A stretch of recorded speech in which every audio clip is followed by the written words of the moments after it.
what we do here is go back.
Oi, oi, dickheads. What's up? Are we well? I do hope so. Apologies for the slight delay in the start. I was having tea and biscuits. I wish I had a better excuse than that. I wish it wasn't something that made me seem like an absolute prick. But you know what? That's just what the fuck I am. Okay? I am a bell piece. I have made no hint as to otherwise in my entire time here. What the fuck is this gigantifying emote shit? Gigantify an emote.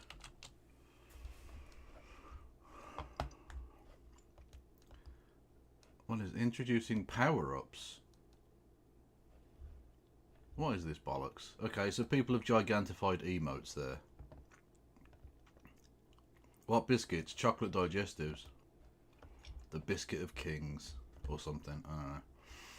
You can now level up your power-ups, but are designed to provide fun and interactive way for interesting games using bits, all while supporting the streamer you love. Messages, blah blah blah. That is a stiff dick of poop. Thank you. It is a stiff dick of poop, and I could be learning this.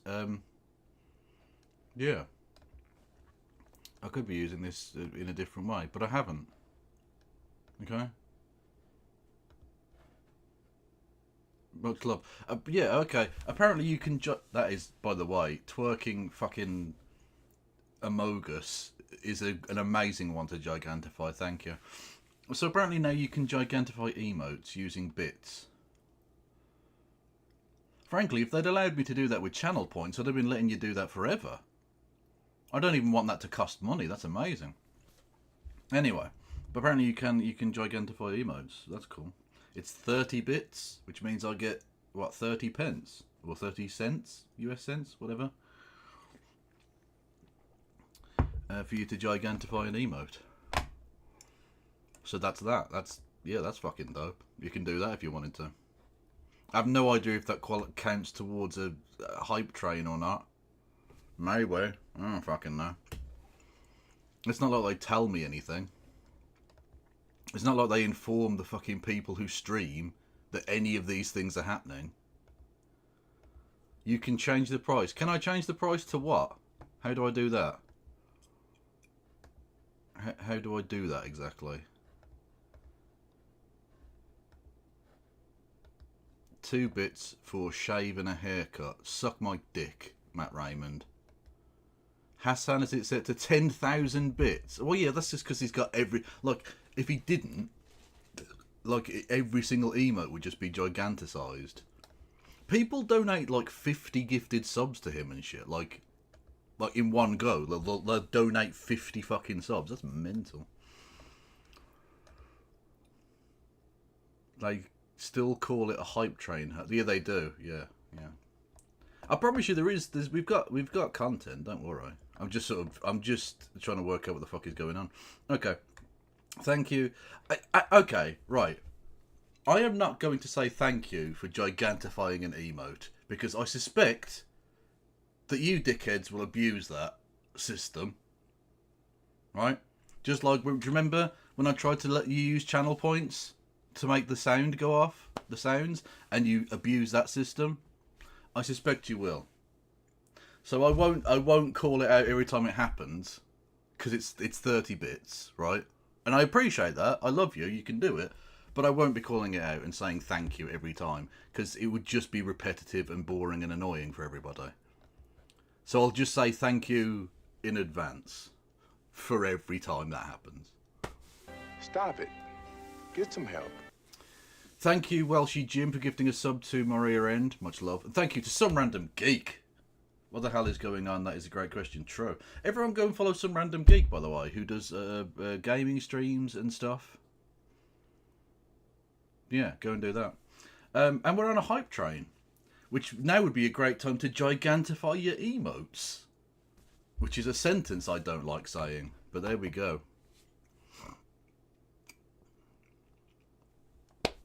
Like this content repetitive and boring. Well, thank you, Elliot Warman. It might be repetitive and boring, but you're here every day, so clearly that's what you enjoy. Thank you, Lord Freetus, for gifting us up to Silverwolf. If we get to level 2 of the hype train, I will finger gigantic emotes right in their fucking anus. Why not?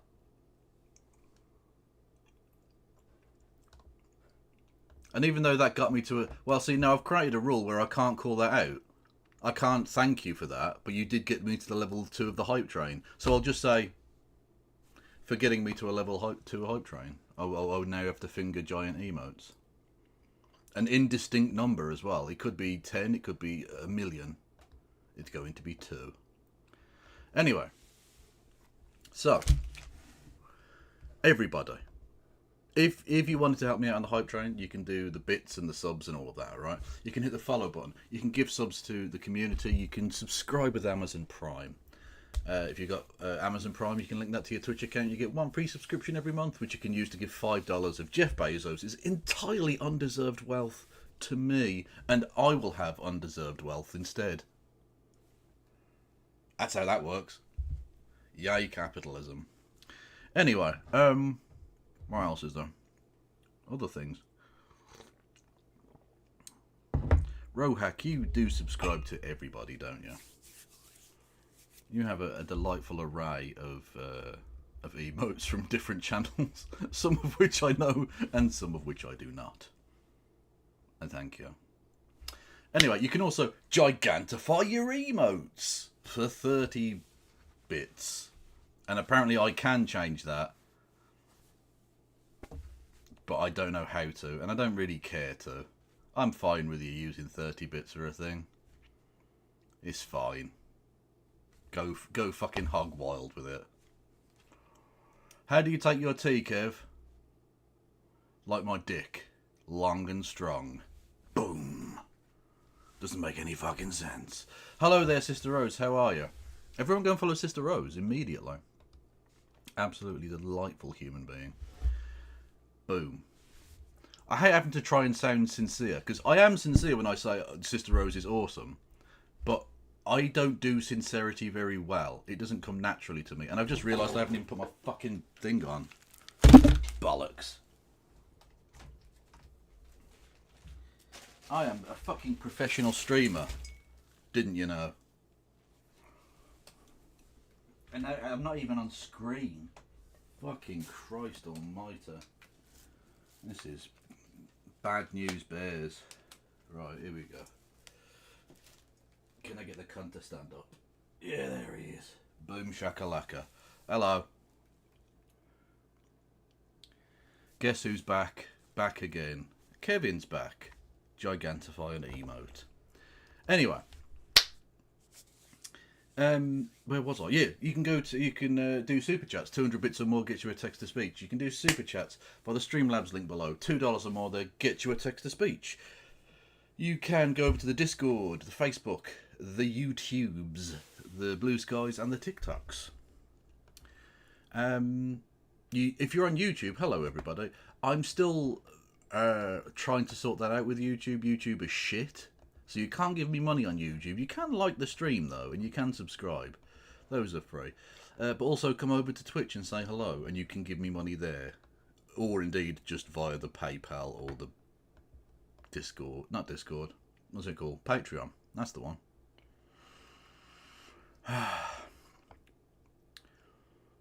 Shame it doesn't work with BTTV Pringles. Oh well.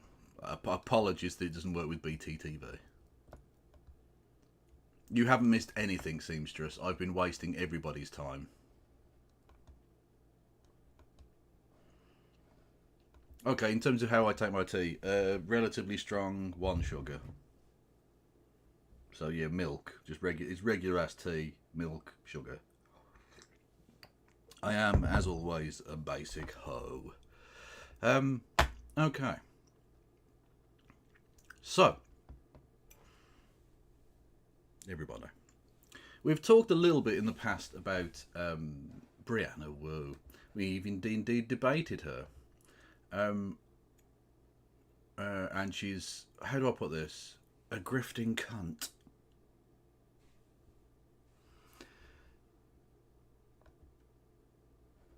She's, and I mean, she tried to clap back at me and failed miserably when I said, I look forward to your PragerU video coming out. And yet, dear viewers, she's basically now in that camp. Just to explain what's going on in this interaction she had on Twitter with the owner of that particular social media site. What Elon Musk does, because he's now completely rigged the algorithm, so that whoever he interacts with and whatever posts he interacts with gets shown to everyone. And I've just punched the bin. Everyone. Regardless of whether they want to see it. Regardless of whether they've signed up to see it. So he just puts interesting or looking into this or wow. Or just like an emote. Just a smiley face emote. Because that then boosts it enormously in the algorithm. Because he's a man-child piece of shit who needs everybody to agree with him on everything. So that's what he does. If he agrees with you, he'll just say interesting under a thing to get you boosted in the algorithm on Twitter. And that's what's happened here. And, oh, that's brilliant. Matt, PragerU, that's what I'm going to call her from now on. PragerU. What PragerU now has done is joined the great pantheon of people that he is engaged with in this fashion. People like Ian Miles Chung. People like Andy No. All manner of Nazis and Holocaust deniers. Just the dregs of humanity. She's now up there. PragerU is now up there. She says, R.I.P. progressivism, 2015 to 2024. This is her entire grift is progressivism is dead, I'm the real progressive. Even though she's just a right-wing shill. There's no original thought in her head. It's embarrassing. When the history books of the progressive era are written, time out, there was already a thing called the progressive era. This won't be called the progressive era, I guarantee you. This might be called something like the end of history era, just to say fuck you to Francis Fukuyama. Yeah. The Sanders campaign will be the first chapter, and the Watermelon Freaks will be the final chapter. So that's people who are not for the genocide of Palestinians, just to translate that for you. And then we more quirky, blah, blah, blah, bollocks, right? He then puts, interesting. She then claps back with, honestly, one of the most pathetic and contemptible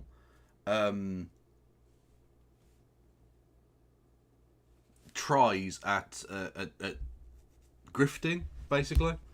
She wants to make more money out of her grift. And so she says, thank you. Maybe you can get the lock on my account from offering subscription content removed. I assume your team blocked it because I have occasionally criticised you. Oh, please, Mr. Musk. I want to start grifting on your platform. Please, can you let me fucking grift on the right-wing shit, the dregs of humanity scum that exist on this platform, please? Please, I'll stop criticising you, honest. God, what a fucking dirtbag. What a piece of shit. You know what, I did make her leave the left, and I'm very proud of that. Nah, I'm only joking. Anyway, I didn't make her leave the left. The reason I even talked to her is because she'd already left the left. That's the point. She was going down that path. I just embarrassed her by making her like admit dumb shit like she didn't even know what a pogrom was before October 7th, and now she's like, well, she's doing the Destiny arc of pretending to be an expert she knows fuck all about. She read a Wikipedia article. Hey, that's all you need. That's all you fucking need. Oh, let's put the fan on. It is a little sweaty. It's not super warm today, but it is warm enough. Will Brianna Wu be as anti-trans as Blair White, or will she stick to the pro-Zionist grift? I think she's going to stick to the pro-Zionist grift. I think she'll happily play into the anti-trans thing. I think she'll accept the anti-trans part of the right, just because you sort of have to bend the knee. You don't get to like pick and choose particularly, to be vastly against stuff that the right agree with, because they just want you to agree with them. So I think she'll accept that and just go along with it. But she won't focus on it. She'll just accept that and ignore it like that isn't a thing. Because this is what she does. The left are shit, and anything you ever point out about the right, she just shuts down. Like she's not gonna. She compartmentalizes it all. She's not interested in ever focusing on anything that's bad on the right ever.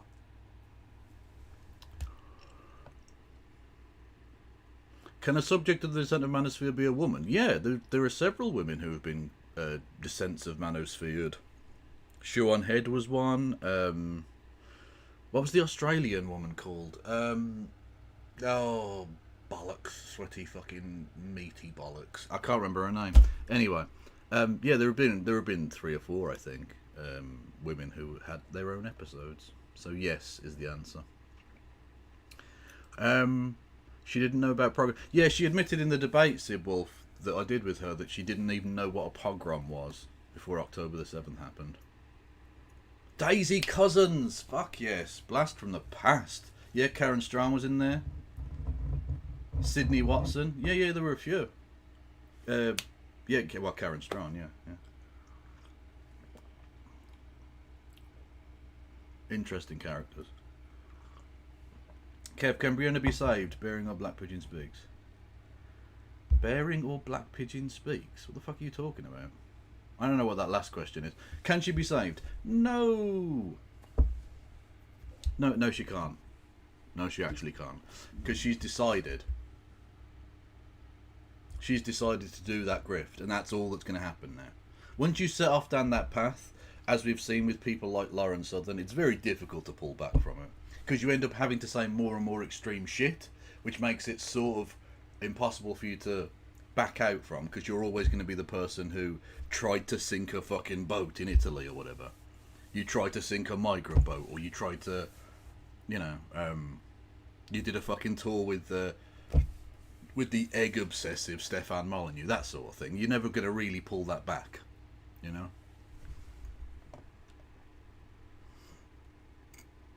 Would I ever talk to Pearly? Yeah, I'd talk to Pearl. I don't give a fuck. She's a fucking dimwit. That'd be easy as fuck. That's low-hanging fruit shit right there.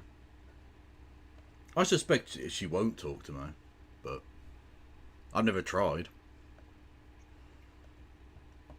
I don't really contact people to talk to them.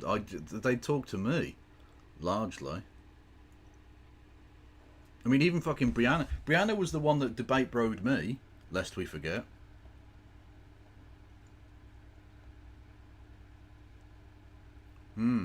Anyway, enough of this. We've got a general election going on in the UK. Nothing of massive note happened today, other than we did have Rosie Duffield cancel the hustings event in her seat. Which, for those who don't know, hustings is like a town hall in America, I guess. A town hall style debate thing in the local area.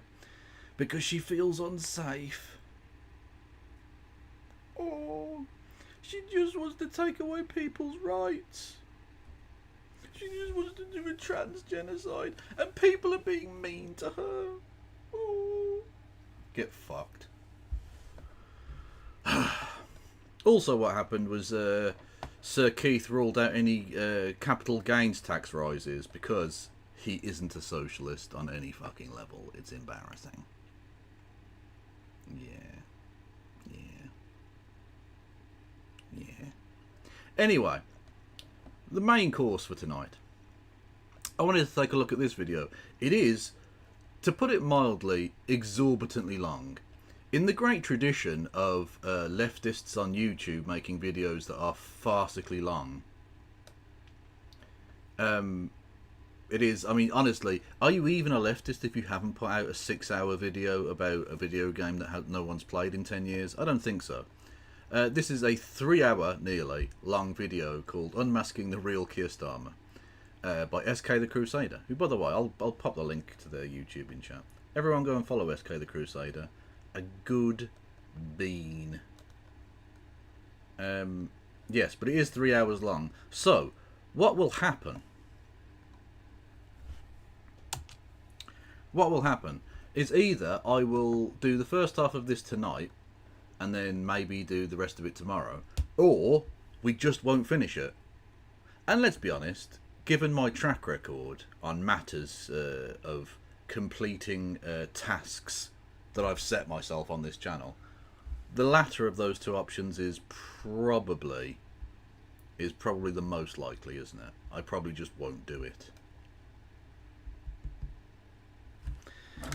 Kev, you should absolutely make a sarcastically long video about a video game. I think I genuinely could make a sarcastically long video about the Civilization series.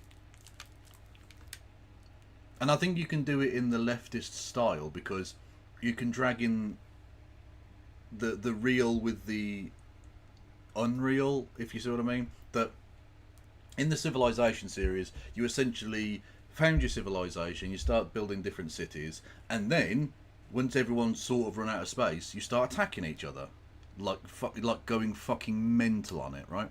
And so you just start doing imperialism until you take everything over, or indeed you get taken over. It's just imperialism, the video game, right? And yeah, I fucking love it because it's not real.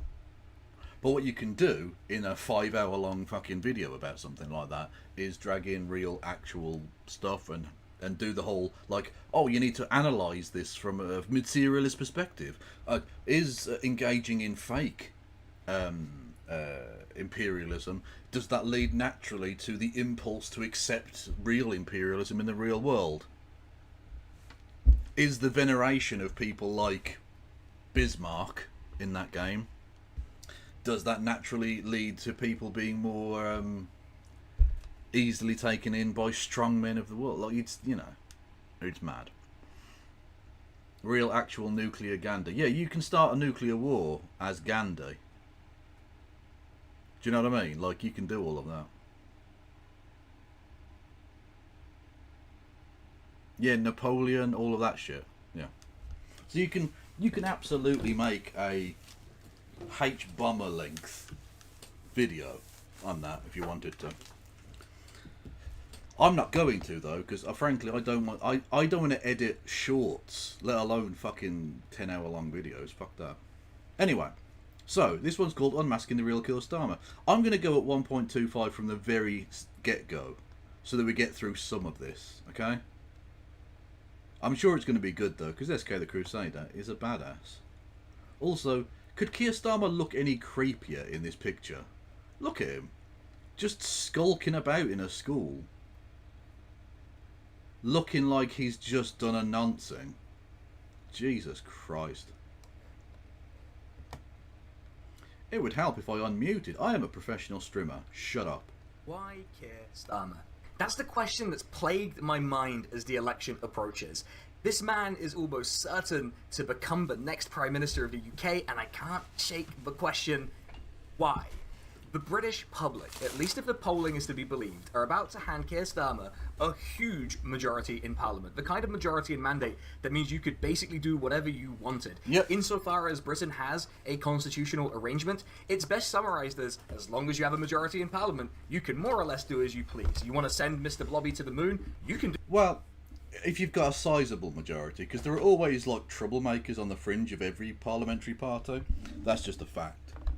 The amount of times Jeremy Corbyn would just like refuse to vote with the Labour leadership, it was always sort of funny, you know. So you need, like, if you've got a majority of 50, you're basically untouchable. You're basically completely a dictator. And the fact that he's going to have a majority of 150, 200, maybe more, yeah, he's just going to be able to do anything. Fucking anything. Which is ironic considering he's going to do nothing. I'd love to be a troublemaker on your fringe. You know what? Flattery will get you everywhere, my good sir. Do that. Want to ban people from eating bounty bars? Well, as long as you've got that majority for it. Want to nationalise Greggs? Go right ahead. The point is that whoever... To be fair, I think people would support nationalising Greggs. Like, that's not even a dictatorial move. That would have absolute legitimacy. It's not in the manifesto, trust me, I've read it. But if he nationalised Greggs... Because Greggs is both a national institution and a vital public service. So, yeah.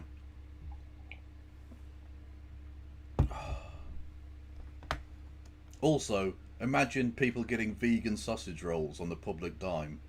Piers Morgan would go fucking nuclear.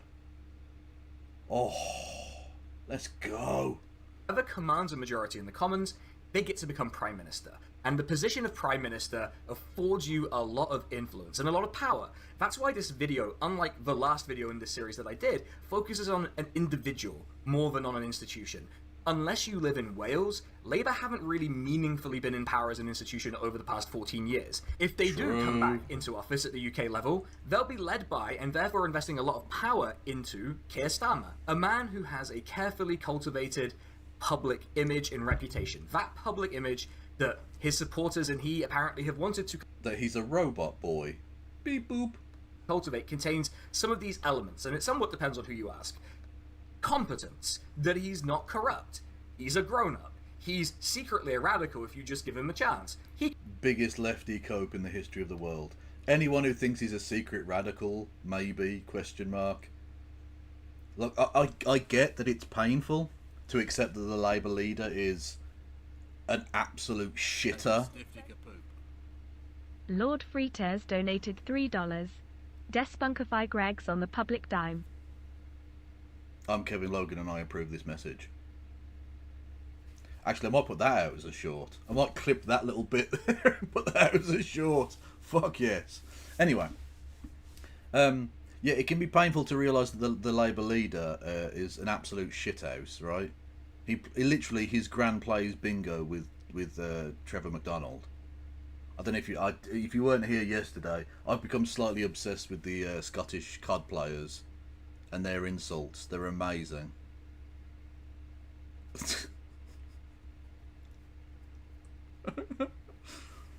Your gran's a goth. The fuck does that mean? He can transform organisations with his mere presence. he's a human rights lawyer, so therefore is good. It's just a shame that this cultivated image is a lie. Or to be more precise, there's very little evidence that if these things were ever true, that he's retained the essential parts of these traits up to now. The truth is that Keir Starmer is still kind of a mystery. And you might be thinking, how can a video about what might well be the most boring man in Britain possibly be this long? It's because you're a leftist, SK. I love you to bits, mate, but you're a leftist. We can't be pithy. We don't do brevity. Look at, I mean, one of the foundational texts of Marxism is Capital, which honestly is so long it makes my dick look short, which is difficult to do because my dick is really long. Do you know what I'm saying? Pure BT engineer up in the scaffold. Your fucking windshield.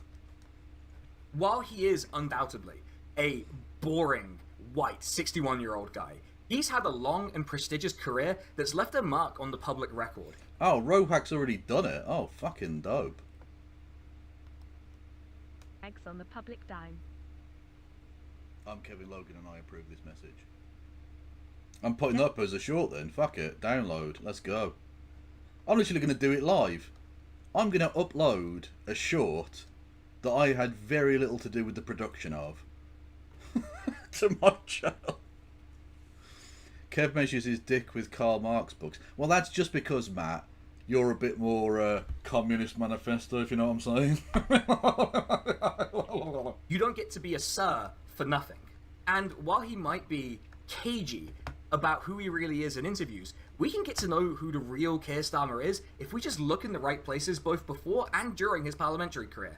He's disguised or cleverly tried to worm his way out of so many things that I thought, let's make a resource for everyone to refer to with as many of the various acts he's committed in one place as possible. This won't be exhaustive since, you know, I have to put a limit on the scope of a YouTube video because otherwise this video would have got even more out of hand. And I'm sure that people will be delighted to fill in any gaps I left in the comments section. Make no mistake though, this man is a lot more than meets the eye. I can say with some certainty that he would be one of the A lot more than schmeats the eye. most dangerous prime ministers that the UK has ever had. And I don't mean that in the way the Conservatives say it about like every single Labour leader. This guy is quite something. Some of you will be jumping onto your keyboards to say, oh, so you want the Tories to win? Do you think they're good? And to you, I'd say check out my first video in this series, which is about the Tories. You might be surprised by how terrible I think they are. And when I came to that opinion, because my suspicion is a lot of the most fanatical Keir Starmer supporters came to the opinion the Conservatives were bad a little bit more recently than they would care to admit. What I want to do here is to make sure that if you are going to vote for a Labour candidate, you do so with your eyes open about who your preferred candidate will support to become Prime Minister, and to understand that this is how he and the people around him have behaved before they got their hands onto state. Look how quick that was. Hang on. No, not live. Shorts. Where's shorts? Videos? There you go. Nationalise Greggs. Despunkify Greggs on the public dime. I'm Kevin Logan and I approve this message. There you go. Nationalise Greggs. What the fuck am I doing? How do I explain this to me, Dad? Like, literally, how is that even fucking going to be possible? There you go. You can go and like that stupid fucking video. Absolute fucking space cadet nonsense. Let's fucking go. Let's fucking go. Unbelievable nonsense. Shut up, Logan. I didn't give you permission to speak, you cunt. Fucking hate that guy. What a prick. Power. After all, power doesn't corrupt, it reveals. So let's see what Keir Starmer has revealed about himself with the power that he's held. I want to pivot then from why to who. Who is Keir Starmer? And does he deserve to become Prime Minister with the kinds of majorities that have been predicted for him, or even at all. Before we get into the video, just because this is a really long one, probably my longest video ever, I just want to say if you're enjoying the video so far, if you like the topic, if you're coming back to the channel and haven't subscribed before, just drop a subscription. We are super close at the time of recording to the 2,000 subscriber goal I set for the end of the year. So, you know, just help me get over the line. We're really close. Let's make it happen. But with that, let's get into Keir Starmer and all of the horrible, horrible, horrible things he's said and done. Keir Starmer loves telling us about what he did before Parliament and what his upbringing was like. I bet if you're British, you know Toolmaker! what Keir Starmer's dad did for a living. If you don't, I'll let Keir... Didn't even pre-watch. Keir Starmer himself enlighten you. My dad worked in a factory. He was a toolmaker. I saw this with my dad. He was a toolmaker. I grew up in a Pebble Dash semi. My dad Honestly, we are in Binga fucking Mecca right now. Quite literally. was a toolmaker. That British people will get that joke I just did, Bingo Mecca, because it's Mecca is a bingo company. And worked in a factory all his life. My dad was a toolmaker. His mum also worked in the NHS as a nurse. He mentions that less often, but it's still also seared into my brain. I'm gonna be honest here. I don't really care about someone's upbringing too much. Whether your dad was a toolmaker or an aristocrat, you can have good political positions. The good and bad type of class traitor exist. So why does Keir Starmer bring it up then? One, he's trying to give his personal life a kind of rags to riches style narrative. This Yes. isn't wholly unreasonable. Lots of politicians try to build their legacy. They all do a little bit of this because you're supposed to do this, aren't you? You know, but with some can do it a bit more effectively. Now, don't get me wrong, he does come from reasonably humble origins. He's not poor necessarily. Like, if your dad owned a fucking hardware shop and your mum was a nurse, you weren't desperately poor. Now, that doesn't mean you were rich, and it is certainly like he's risen above his previous political, socio-economic status, right? He was born into relatively humble origins. He's now earning ridiculously good money and is about to be Prime Minister. He's done well for himself. He has socially used his social mobility very effectively. Good for him, I guess. I mean, what he's going to do with that is pretty bad, but, you know, it's the actual act itself is fine. But with, like, Rishi Sunak, even his attempts at that, like, I didn't have Sky as a kid.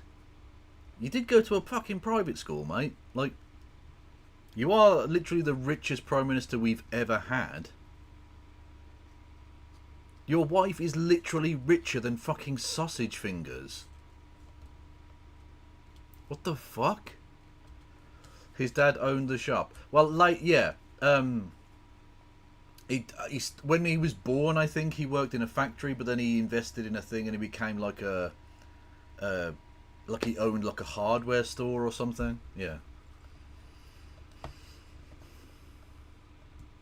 Or was he? No, I don't think he was factory manager. I don't fucking know. Maybe. Whatever. Either way, like he wasn't. He was like he became lower middle class as a kid. You know. Anyway. Legend, and the number one rule of politics is if you've got them Like, smoke. and there's a similar thing in America where, like, Joe Biden definitely came from more humble origins. Again, not dirt poor, but, like, you know, he was messing around with corn pop back in the day, so he was on the down, you know. He was from the streets, and corn pop, he was a bad dude, not racist. Brackets, not racist. Whereas, like, Donald Trump, but like, I got a small loan of $1 million from my dad in 1968. Literally. And then I inherited all of his money anyway, so I probably didn't even fucking pay it back. Keir Starmer isn't the first, and he won't be the last politician to give himself a narrative to play to. The second reason is, I think he's trying to appear more relatable and authentic. Some might call this being an authentocrat. This has just been the mode of doing politics by people who seem to be afraid of having actual politics. The most notorious example of this is Jess Phillips, who affects as if she has a working class background when that seems debatable upon inspection. Living in a household where both your parents... Look, she is a Brummy working class queen. How fucking dare you? Work, they struggle, they fret about bills, and they do... She's just friends with Jacob Rees-Mogg, and that's a perfectly normal thing that everyone who's working class in Birmingham would absolutely do. Honest. He's not held in contempt as a fucking laughable 19th century haunted pencil. No. We love him here. He would definitely be electable here. All this really difficult stuff is something I relate to, certainly. I'm sure that more than a few of you have your own experiences that are similar. It's a really effective tool, and the way Keir Starmer specifically does it is sleight of hand. First, he primarily talks about his dad. His mum sometimes gets mentioned, but it's mostly his dad, not his grandparents. Not that I particularly cared that his granddad was apparently a gamekeeper who lived in a castle. It's just... Okay, maybe not that humble then. Interesting where hereditary class signifiers begin and end. Wouldn't it be inconvenient if there were suspicions that Keir Starmer's dad wasn't just a humble tool maker, but actually owned the tool factory? There's been speculation along this line. According to Lord Ashcroft, Rodney Starmer owned his own business, the Oxford Tool Company, and appears to have operated it as a sole trader. I went looking for myself on Company's House to see if there were any records, and the only record for Rodney Starmer, the tool maker, was being director for the Donkey Breed Society, which is a Okay, that's interesting. niche thing to be a director of, but I suppose someone has to do it. I want to put two statements to you about Keir Starmer's dad that could be true at the same time. Keir Starmer's dad was a tool maker, and Keir Starmer's dad owned the tool factory. Both of these statements can be true. Your local boss man at the kebab shop could... That's the thing with petit bourgeois that makes them different from just bourgeois. Is that often they will work in the place as well. Maybe not full time, but they will like chip in. Ironically, when you're talking about a kebab house, I guess, chip in. Yeah, they'll work some of those jobs because often they will have come from doing those jobs anyway, and built themselves up to that place. So they just sort of carry on, like they keep their hand in just in case, you know.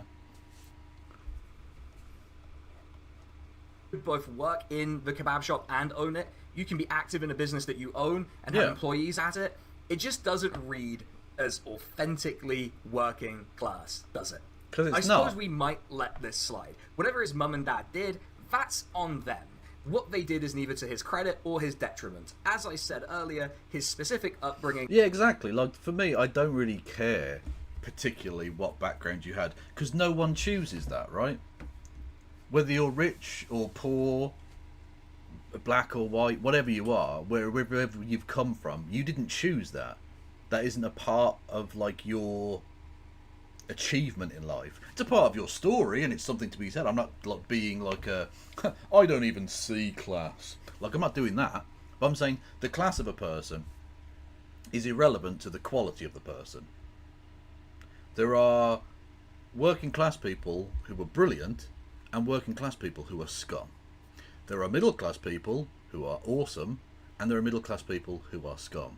There are upper class people who are awesome, fewer in number unfortunately, and working class, upper class people who are fucking scum. Okay.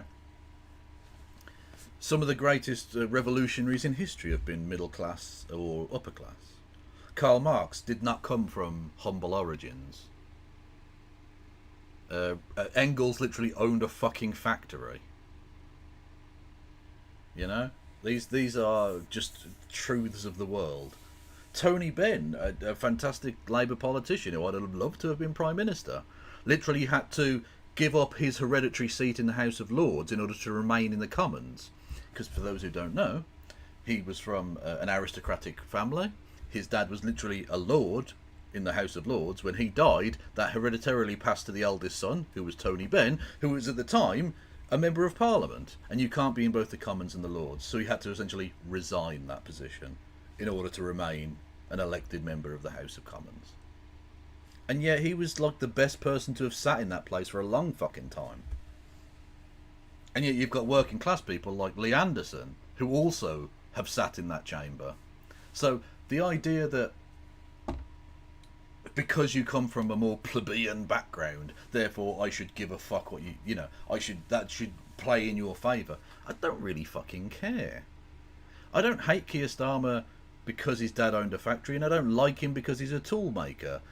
It's irrelevant to me. That's not a part of why I'm judging him. I'm not electing a prime minister because his dad did a certain fucking job. I despise Keir Starmer because he is a fucking reprobate cunt. He's a disgusting human being who has sold out the Labour movement for his own ends. He has been used as a vehicle and played like a glove puppet by the Labour Together people in order to destroy any kind of progressivism in Britain. That's what matters. Whether his dad lived in a castle or a fucking hovel is irrelevant to that. Which to me looks rather more comfortable than he likes to let on, doesn't really matter. What does matter is that he's clearly trying to present specific aspects of it to us, and we have to determine whether this is just reasonable politicking within the bounds of what we'd expect, or if it fits into a broader pattern of half-truths and misdirection. I'd also say that no matter what your background is, if you're a 61-year-old Knight of the Realm who's been a well-regarded human rights lawyer, the Director of Public Prosecutions, an MP, a shadow cabinet member, and leader... Wow, he was leader of public prosecutions. He should have mentioned that. You think he'd have mentioned that at least once. I've never heard him say it, though, so... I mean, Tommy Robinson came from working class background and he's barely literate neo-Nazi. Exactly, yeah. And I'm in a although not unique necessarily, but in a select group of people who have seen life from all sides. I like to think of myself as Chaucerian in that regard. I, as a working class kid, grew up in a council estate in Birmingham. Not to be too much like Keir Starmer here, but my dad worked in a car factory. My mum was a barmaid. We were fucking poor, man. But who, through luck and guile and a little bit of brains, got into a prestigious university, a genuinely quite prestigious university, and mixed shoulders with people who had fucking family in the House of Lords and stuff, right? I've seen life from the various strata of the social hierarchy, and it's mad to me that the working class just put up with that shit. I think if they knew the truth and they saw the truth of it, how the other half live, it's not even half, the other 5% live, I think there'd be fucking revolutions tomorrow. But there you go. I'm in that there London. Why are you in that there London, as friends Rust? I mean, you say you're from Manchester, but in the last month you've spent more time in fucking New York and London, you cunt. What's going on there? Also, did you see that Kevin Campbell fucking died? Gutted, man. Of one of the two major political parties in the UK, and in all likelihood will become Prime Minister, there's some chance your upbringing is less relevant than you might like to the question. No, I was a socialist before I went to uni, really. Like my dad being a trade unionist, I was raised in this shit. I was grown from the very fertile soil of socialism. I never had any opportunity to be anything else, really. Actually, that's not really true. I could have become a sellout cunt when I went to uni. It opened enough doors for me that if I'd been prepared to sell my people out, I could have become one of these evil cunts. I couldn't do it, though. Question of how suitable are you to lead this country? I would argue that you've left whatever working class roots you may have had behind at this point. Yeah, Sarkic died as well, yeah. It's mad. Honestly, I think the anti-vax people are going to use both of those deaths as like, see, these young people are dying, you know.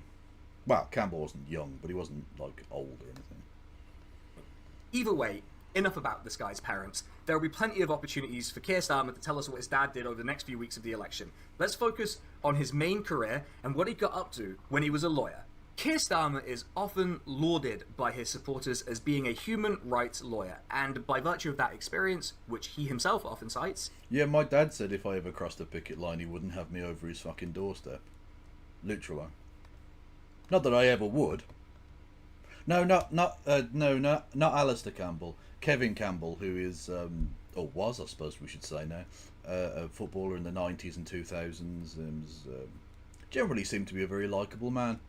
Yeah, and he was only in his 50s, and he passed away, unfortunately. Anyway.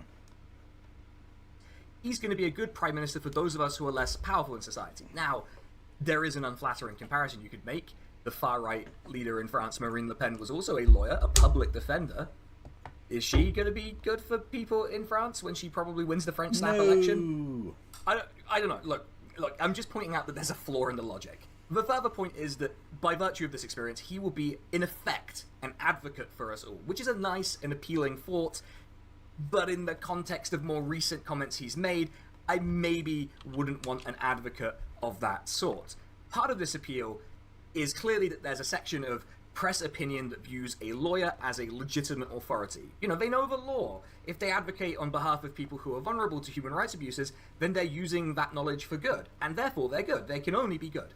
He even has some interesting credentials in that regard. He was a member of and secretary for the Haldane Society of Socialist Lawyers. That makes him sound pretty legit, at least in his youth. He was the secretary for a radical group of lawyers and was a member of the group until he became director of public prosecutions in 2008. But there were already some signs of the man he'd become. To quote Oliver Eagleton's book, The Starmer Project, in their view, Starmer's aim was to weaken the Haldane's links with communist groups, such as the International Association of Democratic Lawyers, and refashion it as a human rights-ist institution with a high media profile. His peers rebuked him when he suggested excising socialism from the society's name and replacing it with progressive or democratic. God, he's always been a cunt. Oh, he's always been a cunt. Oh. This speaks to a particularly liberal instinct at his core. Generally I don't even think he's liberal. I think he's just a shitter. He's just a shitter. Speaking, I think it's very suspect to be... I don't think he has any kind of political project. He's just a cunt. An explicitly socialist group and try to make the word socialism a taboo. It's not that the language we use doesn't matter. There was a lot of this going on at the time Starmer was doing this, and there's nothing wrong with the word democratic, you know, just to be clear about it. But I want to be very clear before I tell you this next part. I am not making an equivalence here, but... Am I a PPE boy? What does that mean? Personal protective equipment? What? This did remind me of the ex-BNP leader, Nick Griffin, when he was on a trip to America to meet with American friends of the BNP. Which yeah, and he said that, you know, we need to sell our ideas, yeah. Included David Duke, and just sounds like the worst group of people who could exist in the world. When he said at this meeting, the BNP isn't about selling out its ideas, but we are determined to sell them. Basically, that means use saleable words such as freedom, identity, security, democracy. And this is what American fascists do. Every time you see an organisation in America that has either the word freedom, liberty, or family in the name, red flags should be pinging like fuck in your head. Okay? Any organisation that needs to put that in its name, not always, but like, again, it's definitely worth looking into them, because they're almost certainly like horrific people, just toxic sludge, gangrene fucks. Am I a PP? Oh, political, philosophical, economics. Political. Well, I mean, okay. When you say, "Am I a PPE boy?" You're gonna have to be a bit more specific. What do you mean? I studied politics. Yeah. What? I don't quite know what you mean. I'm sorry.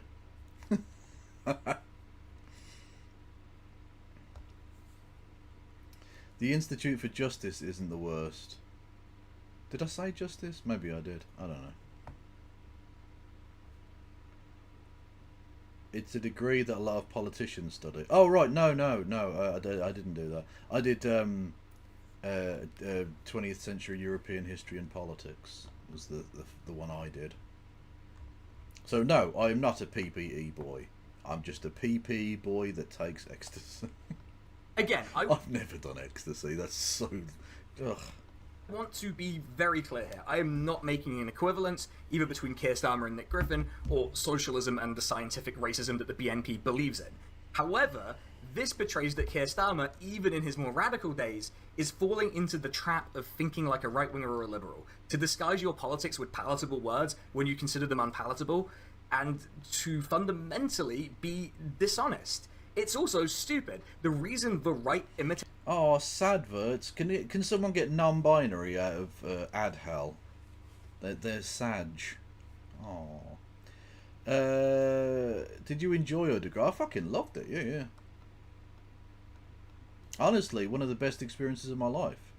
By the end, I was basically an alcoholic, and that wasn't good. But I did enjoy the bit before I became an alcoholic, and yeah, it was fun, man. That is a stiff dick of poop. Thank you, Elsie Jim, for gifting a sub to non-binary. Much fucking love. Yeah, no, I drank and fucked and partied and studied, and it was amazing. It was a lovely experience. I learned a lot about myself and about life. It was fucking brilliant. He finger banged so many girls. To be honest with you, fingering by that point had become a bit de rigueur. No, not de rigueur. What's the phrase? What's the French phrase? Oh, fuck. Passé. Fingering would become a little bit passé by that point, I think. The famous fingering story I tell you was before my uni days. Not long before, but before. Yeah, fingering had gone out of fashion. The rhetoric of the left is because our rhetoric is popular and effective. I'll keep banging that drum for as long as we need to hear it. In the long run, if you want to resist fascism and their allies across the right, you need to think like a socialist and not like a fascist or a liberal. This is a test the young Keir Starmer was already struggling with a little bit. All that being said, if his record as a human rights lawyer is so strong, then even if he's stumbling and struggling to think like a radical or a socialist, maybe we should judge him, as he constantly requests, by his actions in this time and not his words, or the observations of his peers. Well, let's look at some examples that I think will show us the direction he moved in through his career.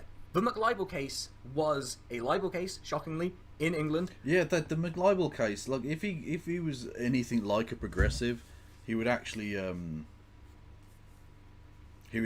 like give a fuck about that and put that forward to the electorate as like, see, I did this awesome thing. But he never mentions it, like, at all. He will say, "Oh, I was head of the Crown Prosecution Service," blah, and that's it. There was a big rimming scene in The Boys on Amazon Prime.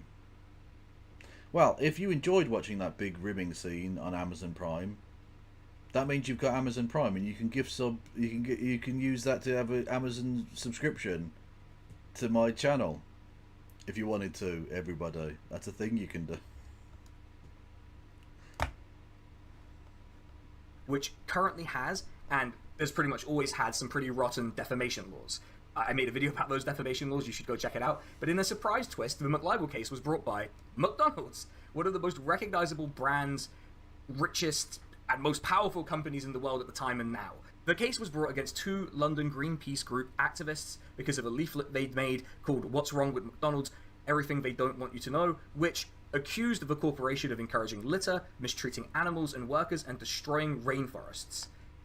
Which, they do those things. So, of course, the big evil corporation is mad that people are saying things about them that make them look, you know, like a big evil corporation. So they take the activists to court. 3 of these activists apologized. Thank you, Big Two of them Zebra. held firm and became the McLibel 2, which is just a great sort of nickname to have. They couldn't afford legal representation at the time, and there was no legal aid available, leaving them to defend themselves and hope that some kind-hearted lawyers would work with them pro bono.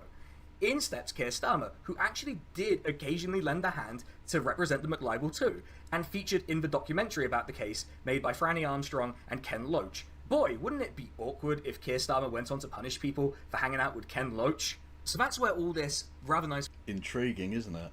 footage of a younger-looking Keir Starmer comes from, the documentary and the interviews he gave. He continued to provide the services up to the European Court of Human Rights, and successfully argued the McLibel 2's human rights had been violated by the lack of provision of legal aid, which was why he represented them in the first place. This is actually a really interesting part of Keir Starmer's career, firstly because this was, and I think still is, the longest libel case in English history, secondly because it demonstrates an instinct that I think is unfamiliar to the Keir Starmer we see today, to provide your services for free to people who are otherwise unable to afford it, who are facing one of the most powerful corporations in the world. It's a fundamentally very decent thing to do. Yeah. And I do kind of wonder if his experience doing this taught him that no good deed goes unpunished, given what he went on to do. And I really want to give Starmer the benefit of the doubt here and just say he really believed in the cause, and the notoriety that would come from this wasn't part of his thinking at all. But now, I just want to say that whether Starmer believed in the cause or not, he still did something that was very generous and demonstrated skill in his chosen field. Yeah. It was actually the one good thing he ever did in his fucking life. It's just such a contrast with so much of the instinct he would demonstrate in other cases. Let's take a trip together to the sleepy southern English hamlet of Firle. This is the point where I need to explain to our non-British viewers something about Britain. Certain kinds of places, usually rural, they're full of people who for like 98% of the time are completely fine. It's just that these places also tend to be somewhere where older traditions continue to be practiced more frequently than they would, you know, in a place like where I live, the center of a diverse city. Some of these traditions are essentially fine, and are just a little odd, as long as they don't do blackface during them, which, yes, does still happen sometimes. Some of them are a little... Yeah, it's like Netherlands. Ew. Unnerving. And... I need to stop attacking the Dutch, because I do like the Dutch. It's just funny. It just amuses me. But I don't want people to think I don't like them. I don't want it to become a meme, where this is just like... You know, there are two types of people I hate in this world. People who are intolerant, and the Dutch. And some have the potential to be extremely racist when placed in specific context. This is one of those moments, and I will turn to a description from Oliver Eagleton's The Starmer Project for this quote. But before we get into the quote, I do want to just add additional context here to say that this, what I'm about to read to you, takes place during a campaign against the traveller community that included arson attacks. On the 25th of October 2003, residents of the southern English hamlet of Firle gathered for the centuries-old festivity that has made their area famous, a torchlit procession and bonfire replete with occultic costumes and folk dancing. The ritual is usually themed around an issue that has troubled the local community over the past year, so on this occasion, the Firle Bonfire Society decided to address the creation of a nearby traveller encampment. They commandeered a caravan, slapped on a number plate that read P1KE, Jesus and Christ! wheeled it through the streets while playing wooden fifes and brandishing burning crosses. They did a KKK! They just turned into the fucking KKK against the local travellers! What the fuck? Oh, that's fucking wild. I thought it was going to be something like a bit dumb and a bit like, oh, it's a bit near the knuckle. How did any of them think this was okay? I mean, firstly, a fucking sign that reads pikey, amazing. Burning crosses, effigies of traveller children were placed inside the vehicle and it was set alight. They've gone fucking Wicker Man. They've gone fucking Wicker Man with this shit.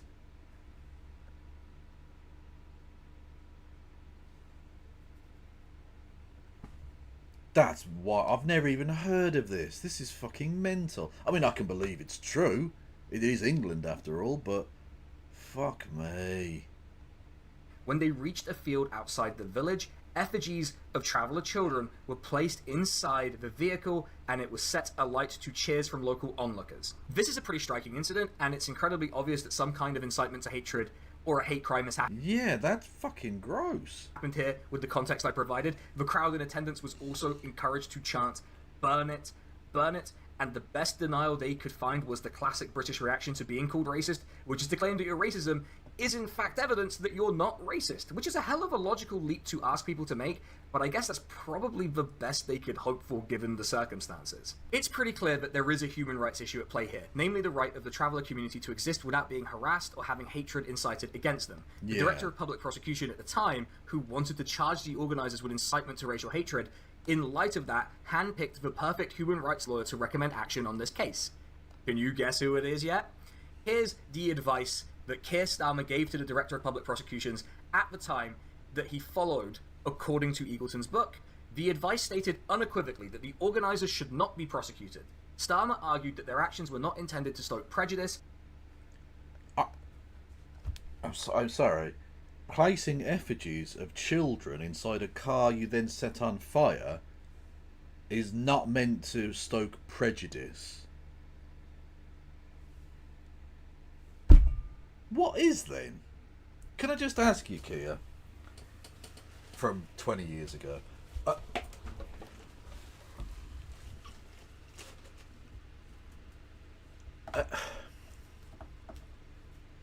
what is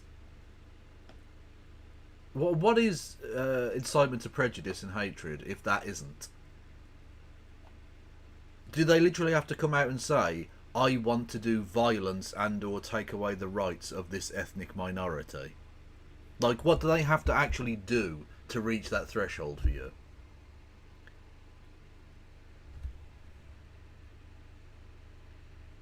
Absolute fucking monkfish. Nor serious enough to merit legal sanction, and called for the charges to be scrapped. Given the context... Absolute reprehensible cunt of a man. I don't really understand how you could draw the conclusion that this wasn't intended to stoke prejudice. I get that some traditions are like a couple of steps behind where we'd like them to be, and that they have to evolve.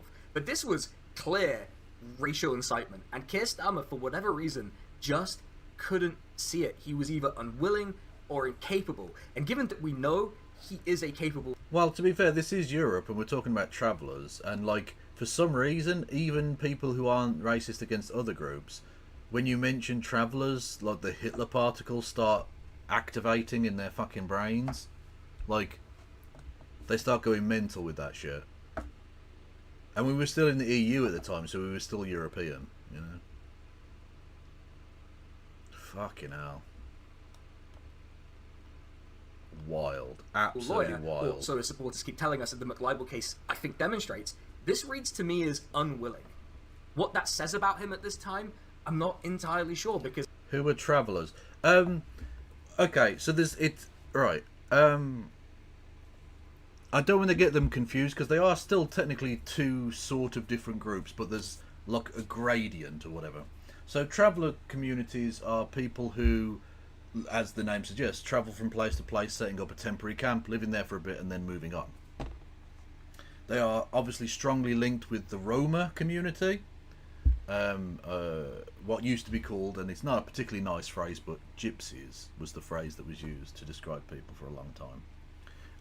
And some Roma communities have tried to reclaim that word, and all power to them, they're perfectly entitled to, but whatever, that's the group of people that they're connected to. But there's not, ethnically speaking, there are lots of people in traveller communities who aren't necessarily directly connected to Roma communities, because they sort of take people in, as it were.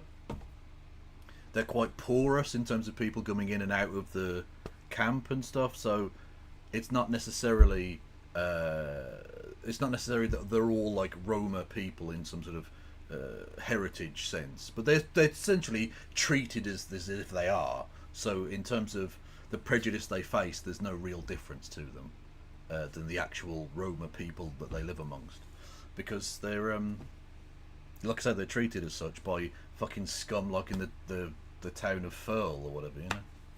So yeah, that's the community we're referring to. It's probably not an issue in America. I don't think you have travellers in America, right? Or maybe you do. I don't know. Because frankly, it is astonishing. But either way, they're treated like, I mean, just the way that they're treated across Europe. Like I say, it sort of transcends politics, really. Travellers are just viewed really negatively for some fucking reason.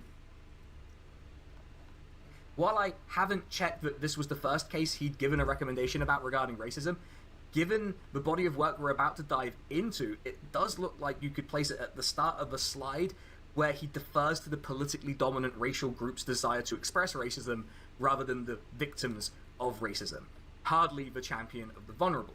Something else Keir Starmer loves to talk about is his work in Northern Ireland. Given how much of an achievement it was, however temporarily, let's sort of fingers crossed on that one, the situation there, a lot of politicians have sought to borrow the glory of it. Labour in particular cite the Good Friday Agreement as one of their great achievements in office. What was Keir Starmer up to? Originally, he was on a fact-finding mission about police brutality, which was definitely happening. Ever the centrist, he represented members of the IRA who were mistreated by British prison officers, while also representing Lee Clegg, a British private who shot into a vehicle killing a passenger. That What a surprise. Keir Starmer, cunt. particular case would eventually come to a retrial, and Starmer would demonstrate some of that lawyerly ability again and get him cleared of murder. What a surprise. It's decidedly a mixed bag, but I would say the decision to represent a British soldier, in my view, occupying a country he has no business being in and killing civilians is a strong signal. Yes, he'll protect people from being beaten and humiliated in prisons, but he's in favour of prisons, just not for British soldiers. He was also appointed to the Northern Irish Police Board, where he would simultaneously condone the police brutality committed by the police service of Northern Ireland, and even rejected the idea of an explicit ban on the use of tasers and plastic bullets on children. I don't think they were the police service of Northern Ireland then. I think it was still the Royal Ulster Constabulary, wasn't it? Unless I'm mistaken on a minute. Because they are different bodies, technically. Keir Starmer. What were the Northern Ireland years?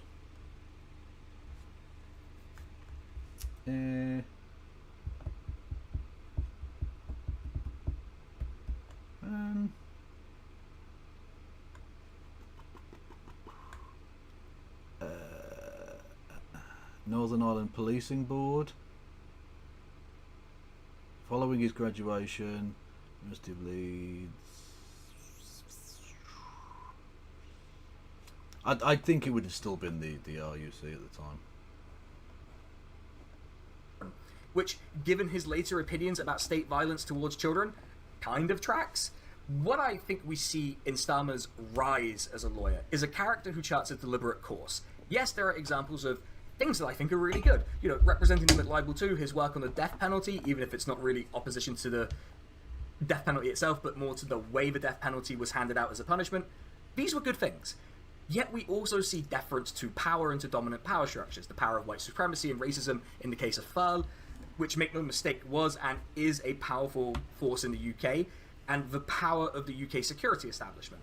This made him kind of an oxymoron, simultaneously possessing radical Or just a credentials, moron. but also curiously a safe person for the political establishment. Kind of a perfect Trojan horse, if you will. Keir Starmer was appointed Director of Public Prosecutions, which is a role in the UK that involves essentially being the chief cop. If you're Director of Public Prosecutions, you're in charge of the Crown Prosecution Service, which is... Yeah, he's the top cop. He's the most bastardly of the bastards. The body that handles criminal prosecutions in England and Wales. Scotland and Northern Ireland are different, but don't worry about that too much for now. The political arrangement with the role is that the Director of Public Prosecution is appointed by the Attorney General. Was the PSNI, was that 1998, really? I thought it was before then. Okay. No, but it was the PSNI then. Reports to them. And there are independent panels that recommend who should be appointed, but ultimately the Attorney General makes a decision and is held accountable for what the DPP does in Parliament, even though nominally they have no... I'm down with DPP, yeah, you know me. Okay, the big issue of the day. How do we like our tea? Oop. Okay, I'm going to go with... My cup of tea, I think, is... probably either E2 or E3, something like that, is where I'm at. Anything in the top left here, in that top left quadrant, you are fucking scum. Okay, that is just milk. You people are disgusting. Anything in this bottom right here, again, it's weird, it's gross, stop being weird, right? And then from sort of bottom left to top right, that's your sweet spot there. Anything there and you're a normal person who I won't put in a camp when I inevitably take over. 4D is acceptable. That is acceptable. E3, yeah, that's one of the ones I did. D4 or E3, yeah, that's acceptable. You know what? You're all normal people. I appreciate that. Thank you. Kept things on weird. F6. You like black tea? Well, I don't even see tea colour, so I'm not racist. Some of my best tea is black, right? no influence over the Director of Public Prosecutions or the Crown Prosecution Service, since it's supposed to be independent of the government. Even though this arrangement to me makes it kind of obvious that there is an incentive to try and interfere and meddle, and you might find this a bit difficult to take, since the implication of this arrangement is that in order to be appointed, you have to be, if not personally close or necessarily politically close to the Attorney General. I think you'd at least have to be seen as a safe pair of hands by them in terms of protecting the state interest. True. Regardless, he was appointed and loves to brag about how he changed the organization, including how many people he prosecuted. Now, I'm not the audience for this. I'm opposed to the carceral state, but I can see a twisted logic in putting it front and center. One anecdote he's fond of telling, in fact he did it during the first debate of the election, is one where he apparently prosecuted some terrorists so hard they were forced to land the planes they were hijacking. Okay, that's not really what he did or what happened, but he makes it sound like that. When Keir Starmer talks about his time as Director of Public Prosecutions, the stories have a familiar pattern. He only talks about his successes under the entirely fictional framework that the carceral state can never succeed. And he only offers a vague and never mentions the Jimmy Savile thing. Just, nope. Don't need to mention that. What happened there? Nothing. Nothing happened there. Managerial, if the organization failed on my watch, the buck stops with me style of taking responsibility for failings. It's a familiar story. Every success is about my personal greatness, but every failure is structural and institutional, and what could I really do about it? The thing is, this runs... Yeah, we get it. You're middle class seamstress, yes. You love masala chai or Moroccan mint tea. Oh, I like a lapsang souchong.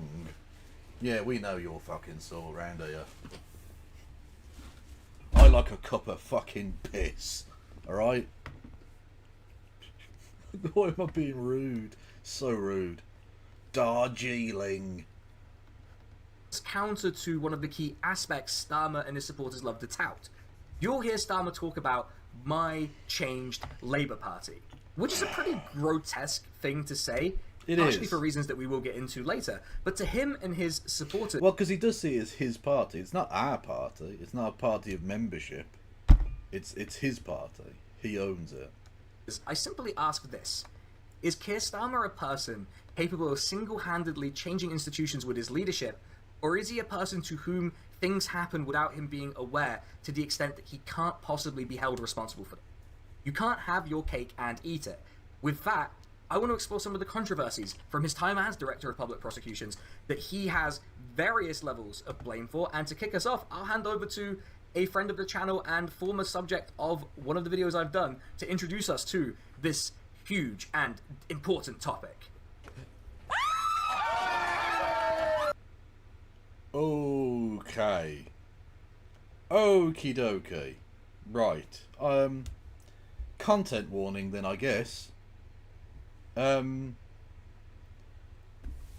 about to discuss the case of Jimmy Savile. You may or may not be aware of that technically dead human being. Can we get some lols in chat for him being dead? Jimmy Savile was a predatory pedophile for many, many years. If discussion of that is too much for you, if that would be a trigger for you or whatever, by all means step away, that's not a problem. But I do feel like I need to give you that warning. Just, this is about to happen.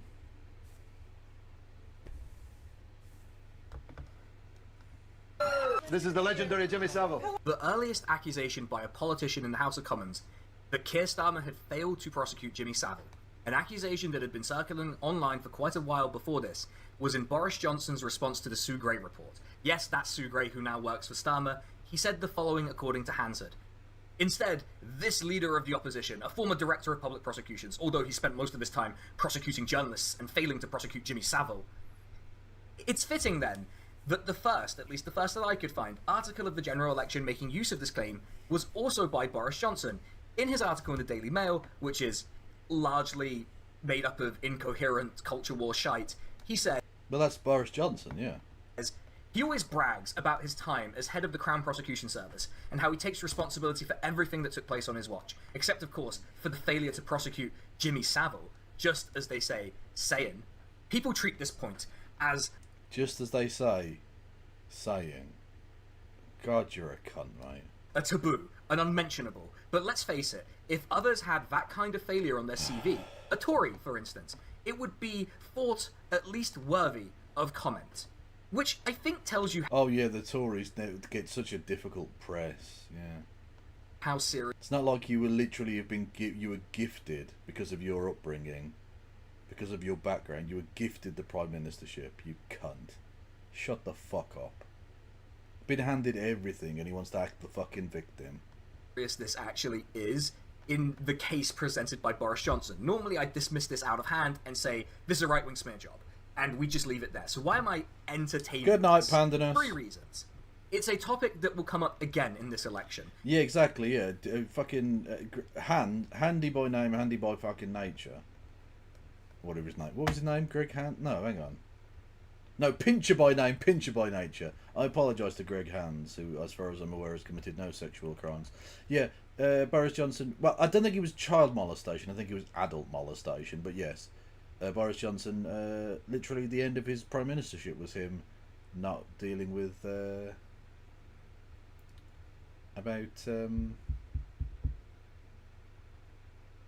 someone who was a sexual assaulter. Just a thought. I've seen it being repeated on social media websites, and so it's worth addressing in detail. 2. Keir Starmer himself has said the buck stops with him for things that went wrong, and has said that when the government has had one of its many failures, that the buck stops with the Prime Minister. We should take Keir Starmer seriously, as hard as that may be, and see whether the buck should indeed stop with him. 3. Boris Johnson is kind of right about one thing. If a Tory was the head of the organisation that had failed to prosecute someone like Jimmy Savile, the same people who are absolving Keir Starmer of any responsibility would never shut the fuck up about it. I would never shut the fuck up about it. Therefore, I feel obligated to some extent to at least examine the merit of what the accusation is in detail. What is the specific accusation? If you read Boris Johnson's words, I think it's clear that he believes that Keir Starmer is personally responsible and had a hand in the decision not to prosecute Jimmy Savile. This is going to shock you all, I know, but I don't think Boris Johnson is accurately reporting the facts here. There isn't, or at least I haven't found, any compelling evidence that Keir Starmer was directly involved in the decision to close the case against Jimmy Savile. That decision was undertaken by someone junior to him without his knowledge. For whatever reason, the Crown Prosecution Service at the time appeared to have no mechanism for potentially high-profile cases with significant public interest, given that Savile was, after all, friends with the... Yeah, but facts are shit-lib stuff, so shut up. Royals and senior Tories to be moved up the chain so that the most senior prosecutor available could review the decision. That is a textbook institutional failure, and smarter people understand this. So the accusation often moves to Keir Starmer led an organisation that failed to prosecute Jimmy Savile, which I'm afraid is technically correct, the best kind of correct. Yes. Keir Starmer cannot at once claim every good decision is his, while every failure is the institution's, especially not when he touts how he changes or professionalizes organizations. To allow him this would be to make him out to be the world's most unlucky prosecutor, which I find difficult to believe. He was in charge of the Crown Prosecution Service when it failed to prosecute Jimmy Savile, and his response when the allegations were put to his spokesperson didn't exactly seem like he was on the ball about how he should respond. Keir Starmer made it his mission as Director of Public Prosecution to ensure that victims of crime received justice and that criminals were brought to book for their crimes. He is rightly proud of his record. Yeah, I bet that's a comfort to Jimmy Savile's victims. And I get it. It's an uncontroversial media response, but it doesn't address any specifics. And I think there's a reason for that. While we don't know what would have happened if the case had been sent up to him at the time, I want to mention that there's an interesting part of this Guardian article. He later reviewed the case in 2012 and came very close to rubber stamping the original decision not to prosecute, before deciding at the last minute to commission his chief legal advisor, Alison Levitt, to conduct a formal inquiry. Now, this does not mean that Keir Starmer would 100% have agreed with the decision if it had reached his desk in 2009 when the case was closed. That being said, I do think it's interesting that his initial instinct was to agree with the decision, at least according to the reporting. To his credit, he stopped and got his advisor to conduct an inquiry, which is better than rubber stamping the decision. But an inquiry in Britain is traditionally a big delaying exercise that tends to... I don't think he did turn up with the Epstein thing, no. Because, for a start off, the Epstein thing had basically... not finished as such, but like... Epstein liked to get people who were culturally or politically powerful enthralled in his horrificness. possibly to blackmail them on behalf of God knows who or God knows what. But Keir Starmer wasn't that politically powerful by the time like that he'd gone to jail and all the rest of it. So no, I don't think he turns up in the Epstein logs. I think we'd have definitely heard that by now if he was in anything. Yeah. Result in a conclusion that's something like lessons were learned, and who can say who is to blame? Big shrug, and we just sort of. Although I suppose he would have been director of public prosecution, so that's quite a powerful position. So I suppose there would have been anyway, but I don't think he did. Whatever. And people are expected to move on from the story just like that. In this case, we're somewhat forced to because the Crown Prosecution Service records relating to the case were destroyed, which is. That's very convenient, isn't it, for everybody involved in that process? Great, I guess. Look, I work at a job where I get audited reasonably often. Just to sort of talk about the records being destroyed there, it's just kind of astonishing to me. But it's perhaps a sign that if he wasn't captured by the interests of... Yeah, that's... You know what? There is a connection. It's a bit 3 degrees of Kevin Bacon, but yeah. Epstein, Starmer is supported strongly and seems to like the support of Mandelson. Peter Mandelson, who was very close friends with Jeffrey Epstein. So yes, there are issues. So, do Americans have sausage rolls, or is that a British thing? I have no fucking idea. Not a scuba. Toadying to power before that he was by this point. That this seemed to pass unremarked on by him. That no one in the organization found this curious speaks to either him adopting the characteristics of the institution or his... Well, he's definitely an institutionalist, yeah. That's undoubtedly the case. But whether in this instance it was more nefarious, who knows? Failure to meaningfully change the Crown Prosecution Service. You might argue, not unreasonably, but the Crown Prosecution Service is a huge organization and change would take time. And you know what else is a huge organization? The Labour Party. And he's been claiming that he's changed it or will change the things that need changing since day one.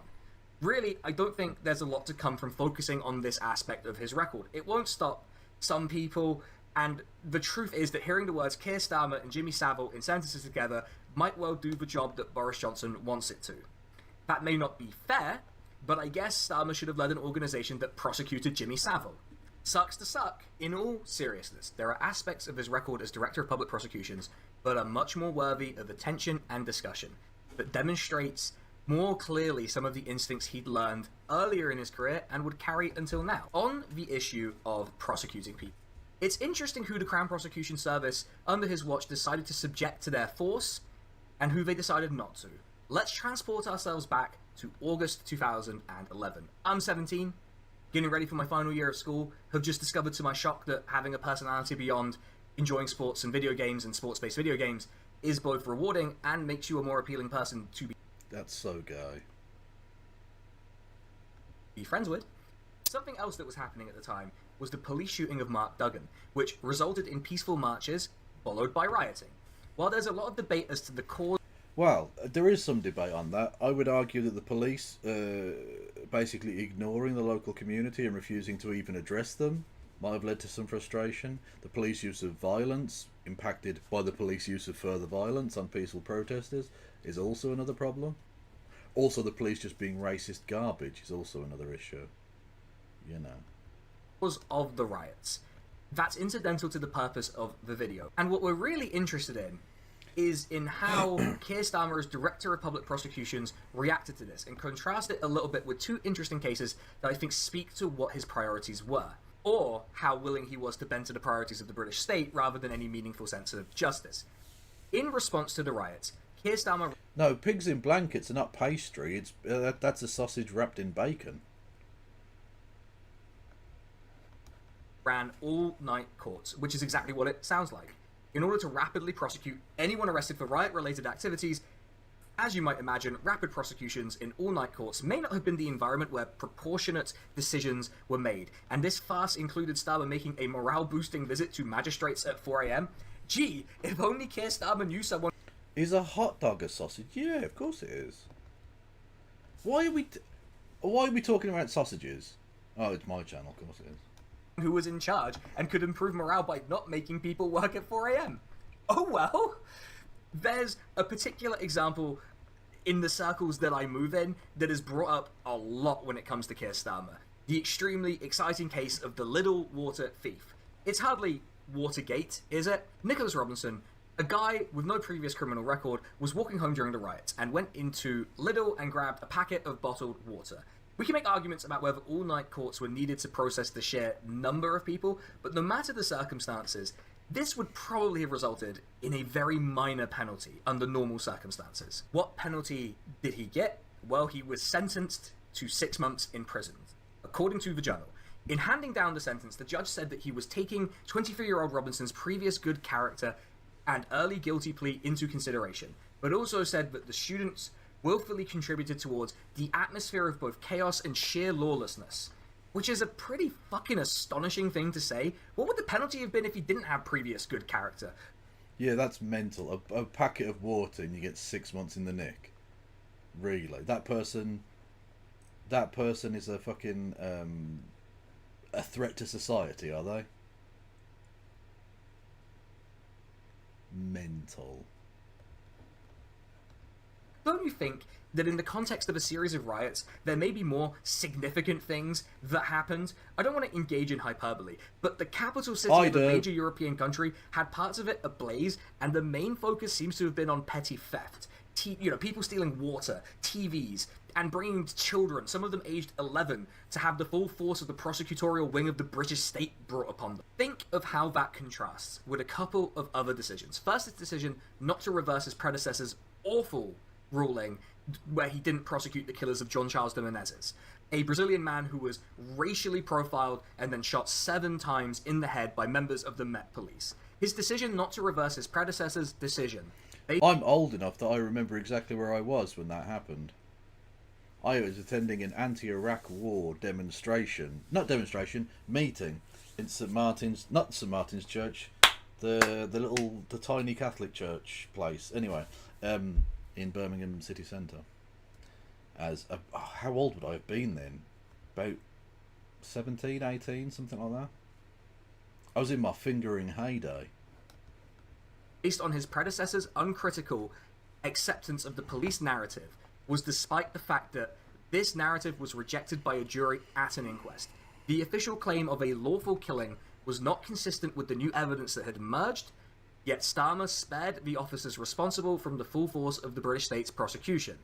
The other is the case of Ian Tomlinson, a newspaper vendor trying to avoid the protests at that year's G20 summit, who was randomly attacked by a policeman with a baton and pushed to the ground.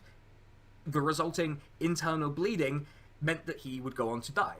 Keir Starmer made the decision that he would not be prosecuted with the justification that there was insufficient evidence. Even though it was literally caught on camera. The event was literally caught on camera. That footage exists.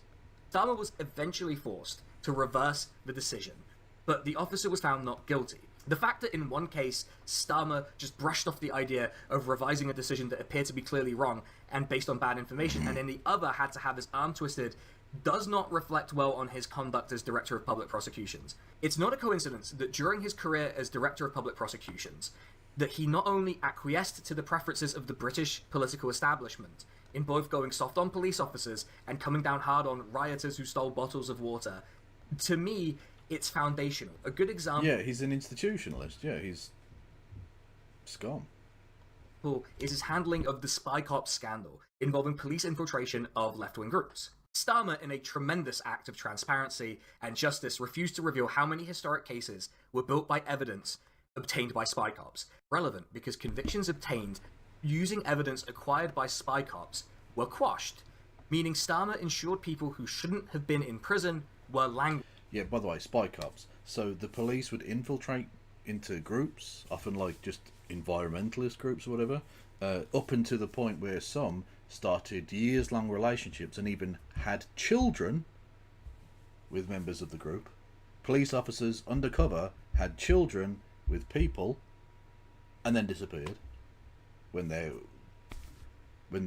time was up. So just a deadbeat dad abandoned their kids as well.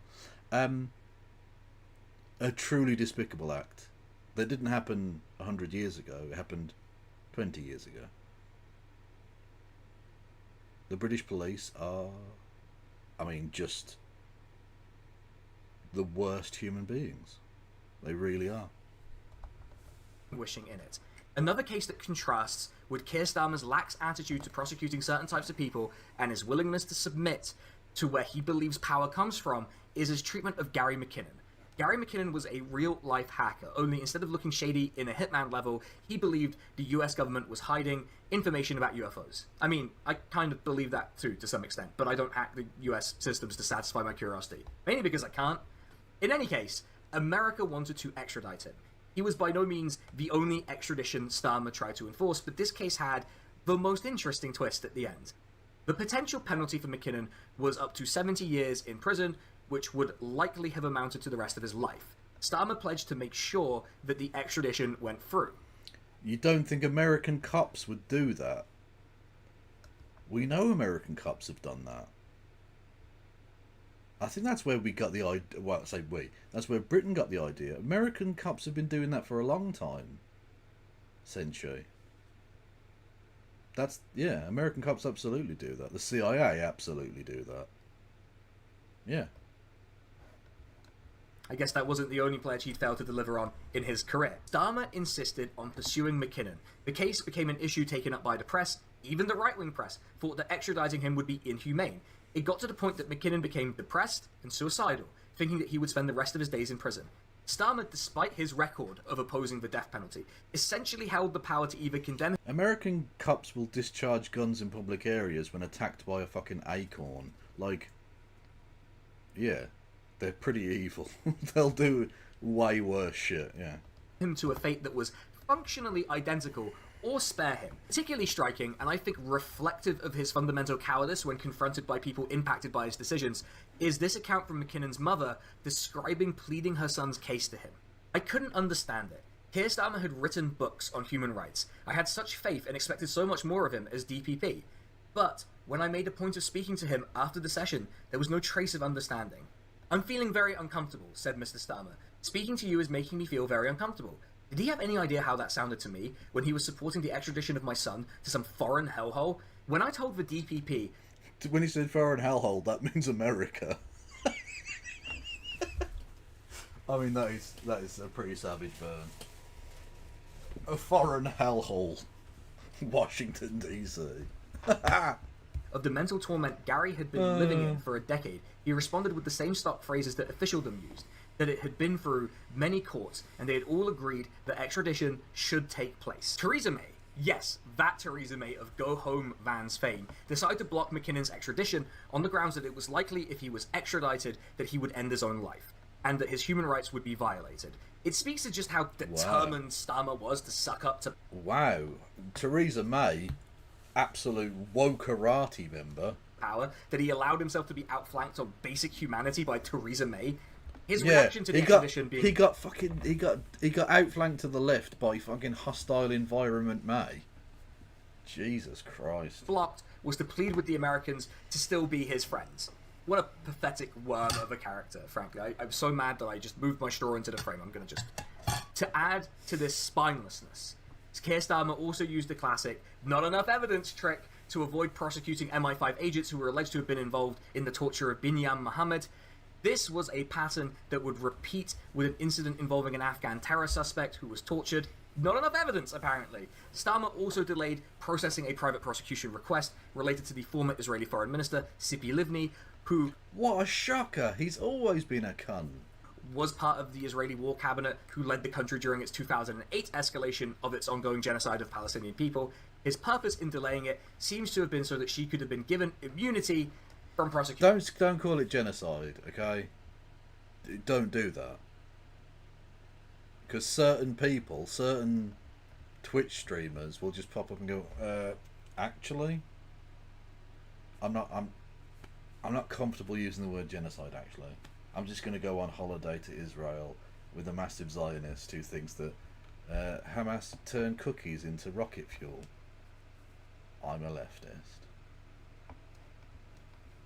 Something it was within his gift to challenge, but that he declined to do. What character is painted by this collection of Keir Starmer's deeds? He's very keen for us to judge him by those and not his words. Let's do him that courtesy. The best case scenario is that he has good intentions. but the institution of the Crown Prosecution Service was just too big. It had too much of an ingrained culture, and it influenced him in return. As a part of the British state, it's reasonable to suggest that the institutional character is to allow the strong, or the well-connected, to do as they will, while the weak suffer what they must. And that is very much what Starmer's record looks like. Social and ethnic minorities are not given the same regard as those that often terrorize them. Even before his appointment as Director of Public Prosecutions, we saw this in his handling of the Thal bonfires. If Keir Starmer wants to assert that his time as Director of Public Prosecutions demonstrates the character and leadership required to be Prime Minister of the UK, then I think that he must have a similarly low opinion as me about Britain. So much for all those flags he hangs out with, I guess. The character shown Yeah, he does like a good flag. here is really a pathetic bully, bringing the force of the state upon vulnerable people, marginalized people, people who in the grand scheme of the context in which their crimes were committed were rather minor actors, while miraculously always managing to find that there isn't enough evidence to prosecute police officers or delays in acting on war criminals. His record as Director of Public Prosecutions is often boiled down... Yeah, stealing water, evil, go to prison. War crimes and torture, hello. There's no evidence, no. We'll just have to let them go, I guess. to Jimmy Savile. And certainly, I think if he claims every success as his own, it's only right to scrutinise him for his failure to create an institution capable of prosecuting Jimmy Savile. There's actually so much more, and so many worse things that he presided over. I didn't even get to talk about how rape prosecutions fell on his watch, or the Twitter joke trial where his behaviour was so suspect. Maria, my point wasn't that he went there, although that does break boycott, divestment and sanctions, which I disagree with, but it's that you're going there with another person. That's telling.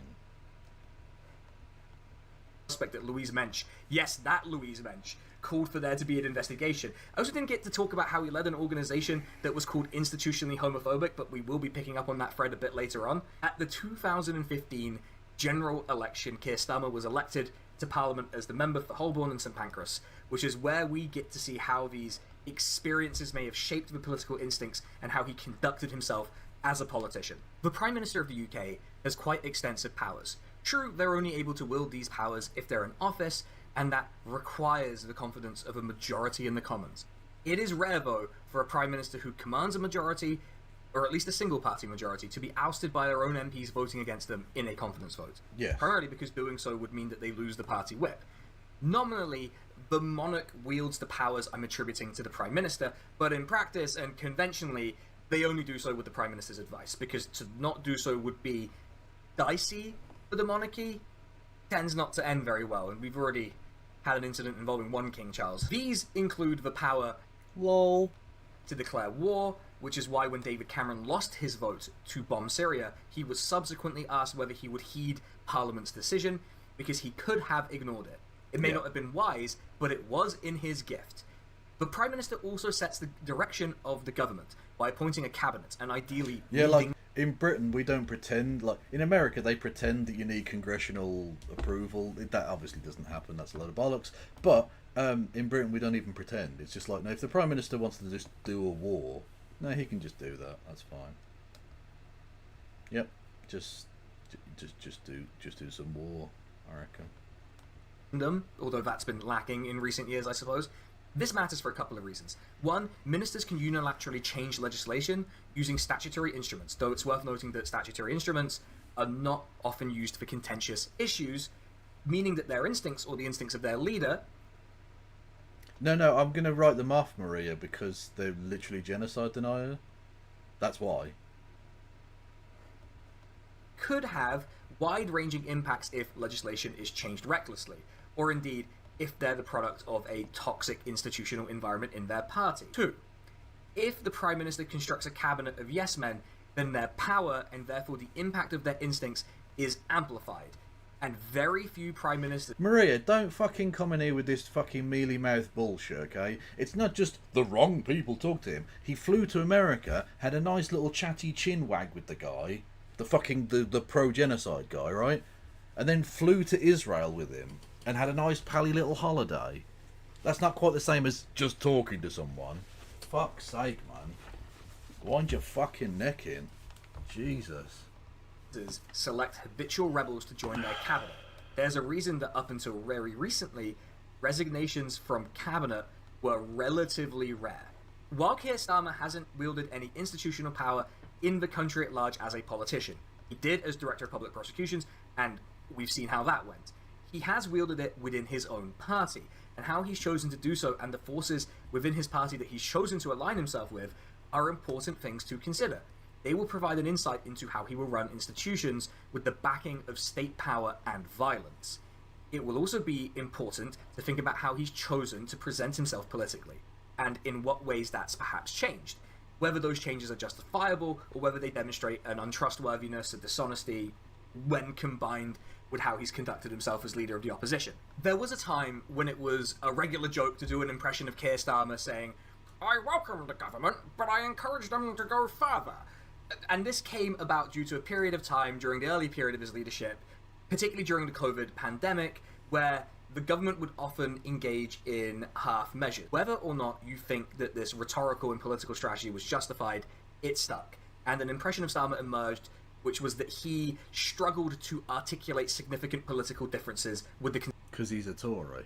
Conservatives. His subsequent actions, once normal politics had resumed, did little to shape that impression. In Keir Starmer's very minor defense, if the government you're opposing is just doing what you want to do, sitting there and saying, okay, more, is an entirely valid political strategy. Lots of political parties have done it in the past. I think of like the Italian Communist Party. They did that with the Italian Christian Democrats. But they had this one thing, which was that they had a very different ultimate vision for where they wanted society to go. Can we say the same for Labour based on its time in opposition led by Keir Starmer? No. I want to focus on the Rwanda. No, we can't. But what I will just do, briefly, is take a little break from this, because it's depressing, and watch some Scottish people swear at each other. Get them on Snapchat immediately or Twitter. Why stop there? Start wearing their fucking skinny jeans. Why don't you start wearing their pants, fuck's sake? Why don't I start fucking swinging about knuckles and see if you Because you've got your little sister's fucking socks on. for your input, fucking Freddy Krueger's fringe. No cunt, you keep out it. You fucking pluke master. No, you just everybody that you wear your little sister's socks. I'm not about it, they're fucking cosy numbers and I'll wear whatever I want. Oh yeah, bitch. Any bother. Fucking's going on here? Am I the only one that finds this a bit? I know. No fucking teeth will wet him. I'll just wear my wee fucking sister's fucking socks and then I'm after it. I don't care who sees you in a bit. Better jumping about with your fucking leather off your couch for a skirt, you fucking cons. That's what you do. You call that socks? End the subject. Rwanda, your fucking pubes blonde, your fucking charismatic Away, fucking fridge get door. your own. You fucking charismatic fucking fringe door. Oh, Zatchap, what a time to come in, mate. What a time to come in. Welcome, one and all. Everyone go and follow Zatchap immediately, otherwise I will fucking ruin you. I won't, but you know. Anyway, hello there. I'm a socialist from the UK. We are watching some politically based stuff, so we'll get back to that in a second. But we're just taking a brief break to watch some Scottish people swear at each other in amusing fashion. Stick around. Hit the follow button. Finger me. Pair of socks. Whip the socks out. No! What The does your purple, bird say white, about blue, you? purple, blue, purple, blue, purple, purple, white, blue, purple, blue, purple, blue, purple, purple, Do white, you say your bird go and get me a pair of socks for my sister's bra? No, she's got a couple of pairs. Oh my god. Oh, fuck off, man. No, I don't know what kind of fucking operation your mum's running up that fucking house. Not running any operation. What the fuck are you laughing at, Nicky? You're on about Ready Bethlehem's on your fucking soldier a dick. better than my wee sister's socks, mate. Come on, get it together. Were you wearing her socks with me, mate? Because that kinda creeps me out. He was. Can I look at you the same? I'm very comfortable. Hang on. This is your chance to get two Shut up. top of the line Shut trimmers. up. on the low. Shut the fuck up. Shut the fuck up. What's up, troops? Mally13 here, and I hope you enjoy your favourite subby. Up, you prick.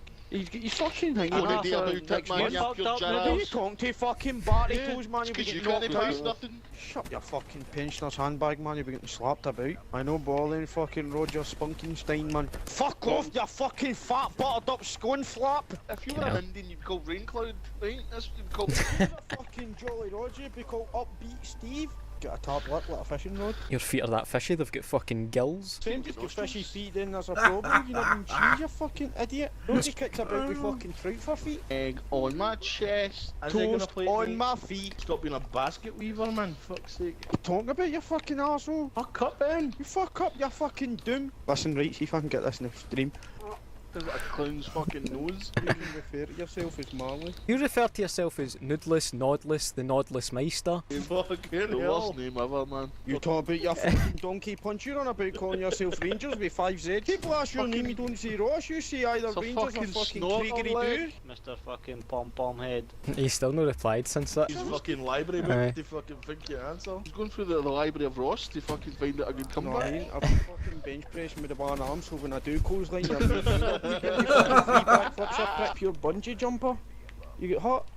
No, that's the end of it. Too much of a shite bag to do that. Dealt with harder than you, fuck's sake, you're a coat hanger to me. Ross has met in real life. How did it go for yous? No, I thought I was meeting Yoda. He's a midget. Look like a wee spoon. Aye, I met him for Black Ops 3 actually. Said I'll meet you at Greg's, he phoned me saying I'm right here, and I was like, I'm right here, I know. Fucking looked in, he's tapped my shin. Oh, gosh, you fucking prick. That's not the case, what happened in Glasgow. You're not the size of a tiger, You're scared man, to leave shut your up. room, you fucking tractor. You wee fucking wooden tractor teeth, man. And as far as you and all saying I was fucking touching your shin pads, your shin pads or your shins or whatever, Aye. I'll be ripping them right out and fucking throwing them through your wee brother's lugs. Who said that? Fucking Gary fucking Browser us. I think there's some sort of weapon. Am I some sort of weapon? I'll be fucking doing Aye. damage to you, you A fucking water pistol. Your gran will be seeing a water pistol when I tell her to a skateboard, find the biggest tire I can find, shove her down it and wait till she gets to the bottom, Plenty. kick the skateboard out the way, and she'll skip her chest clean off the curb at the bottom. I'll pick her up, I'll double DDT her, down to Kieran, grab her with her hair, pull her Right, wig man. off, and she'll be Fuck's running about sake. like a fucking baldy snotter. Better fucking pipe down, you fucking shadow sniffer, man, you'll be getting hot.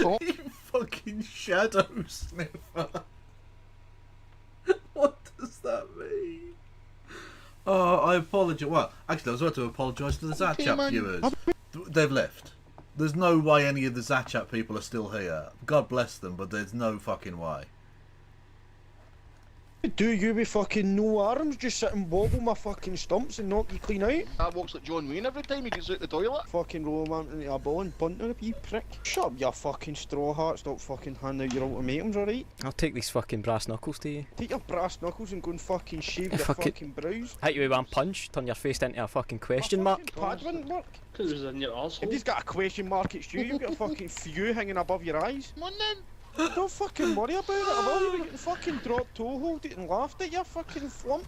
Better than having a fucking set of teeth like a couple of Mars bars, you fucking helmet. You're sitting there with a bandana and close pegs on your toes acting like a hard man. Does MD like Taylor Swift? Does MD like you?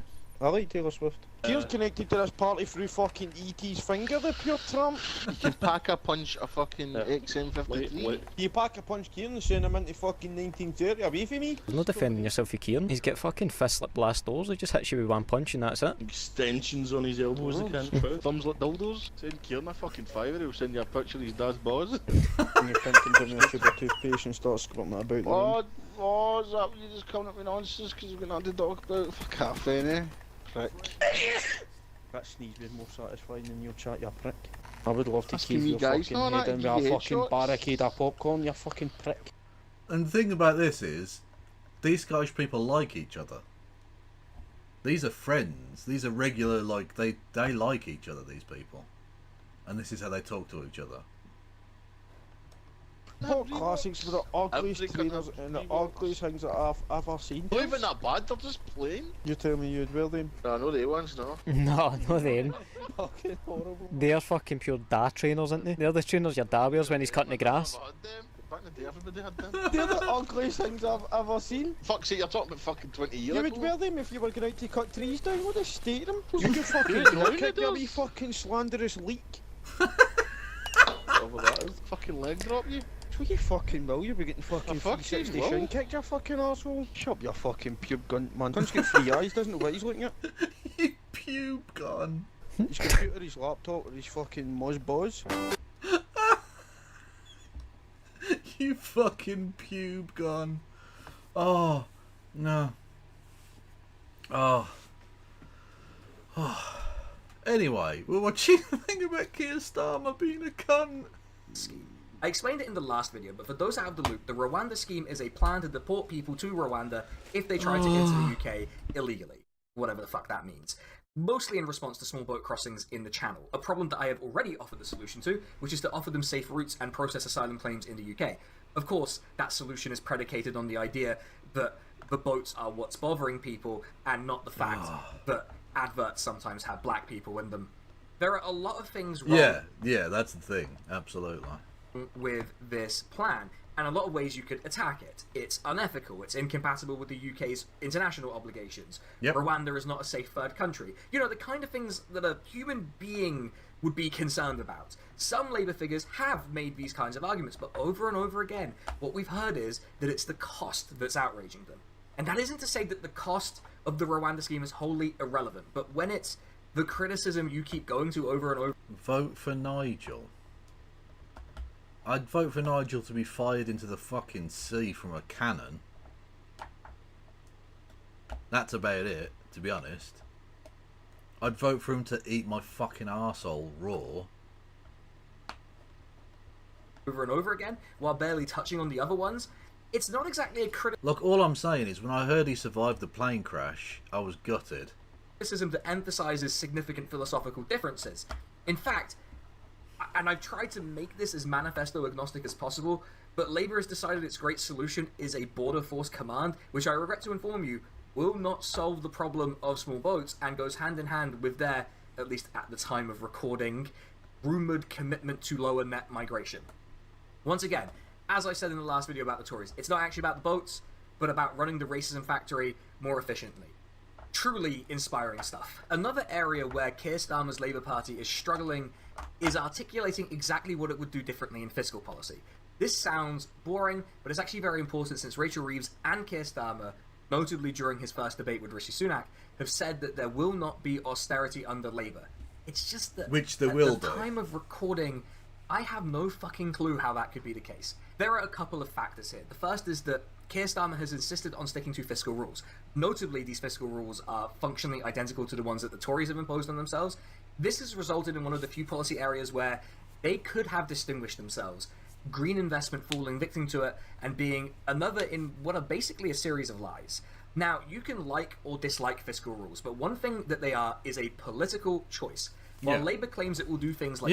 like they Ladies and gentlemen, we got him. Victory is ours! Thank you, Plagued by Society. Welcome to the Kevolution.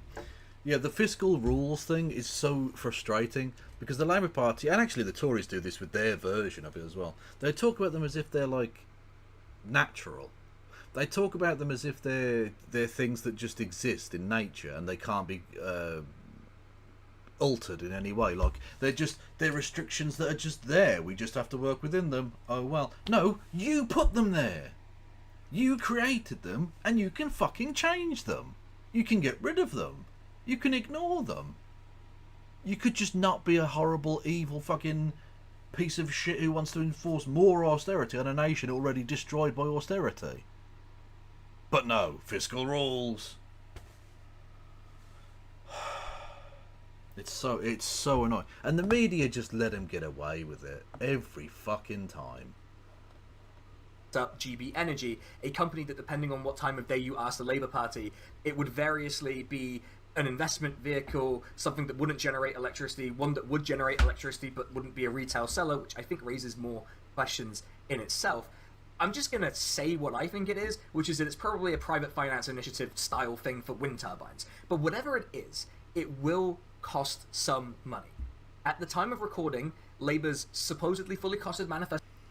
Change UK. Hang on, you've got a Change UK candidate in your seat, 255. Is that true? Wow. I didn't even know there were any Change UK people.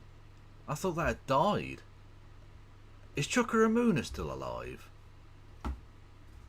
Is he still around? Does he still exist, or has he like disappeared into his own fucking centrist rectum? I don't know. Manifesto isn't out, but let me take you through these commitments that they've made. One, they will stick to the fiscal rules that limit borrowing. Good night, seamstress. Which is why the £28 billion target is more of a vibe these days. Two, they won't raise income tax or national insurance. Oh, Reform UK. Well, you wrote Change UK. Well, your dad's an ex-copper. Of course he's going to fucking vote for Reform. Why wouldn't he? Of course he is. He's a Tory. That's it. I mean, I would have been surprised if he hadn't done that.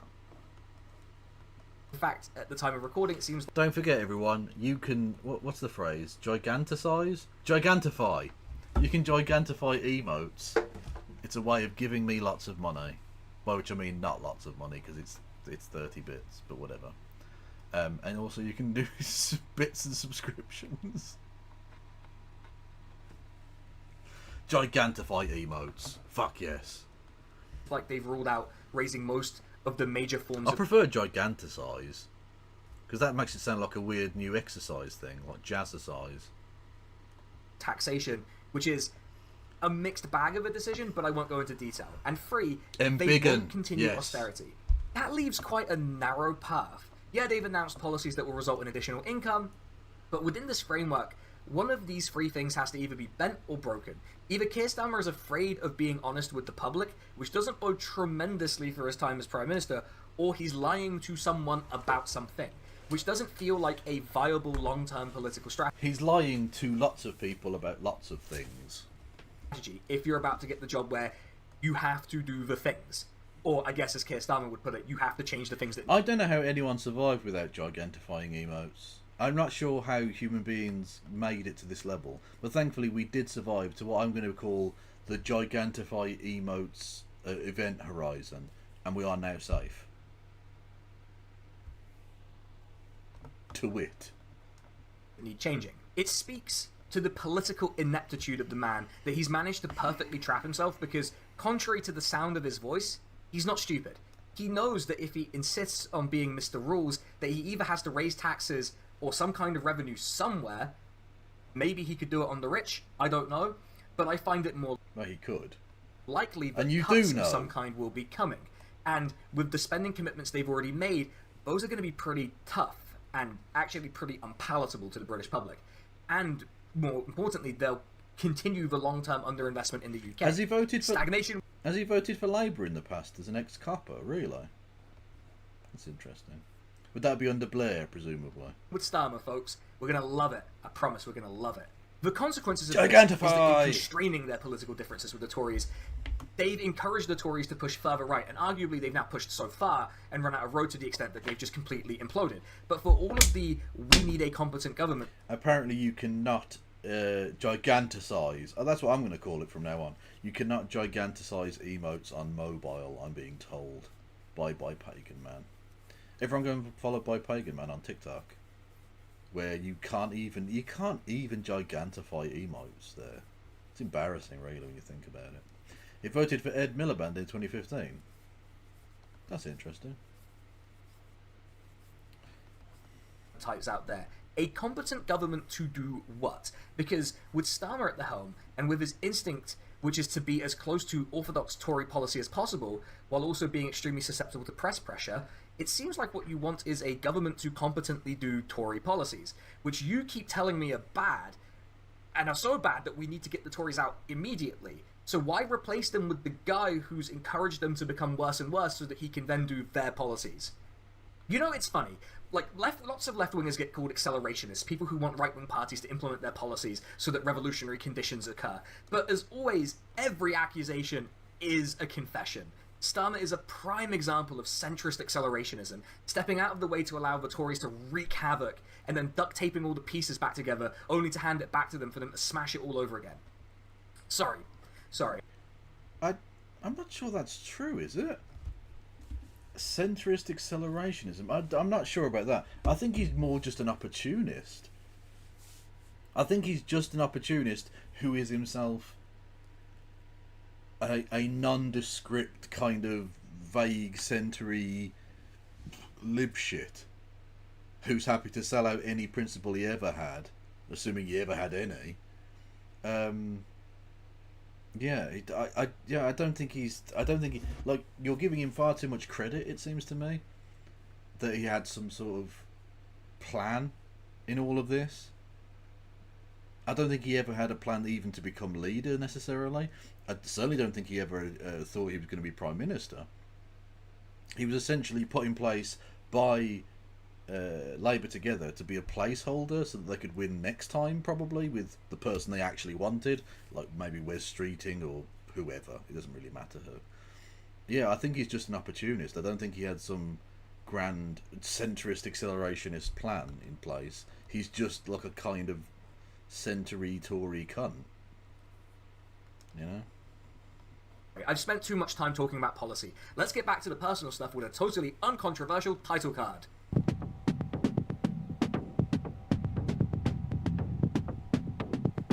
Keir Starmer doesn't care about black people, it's true.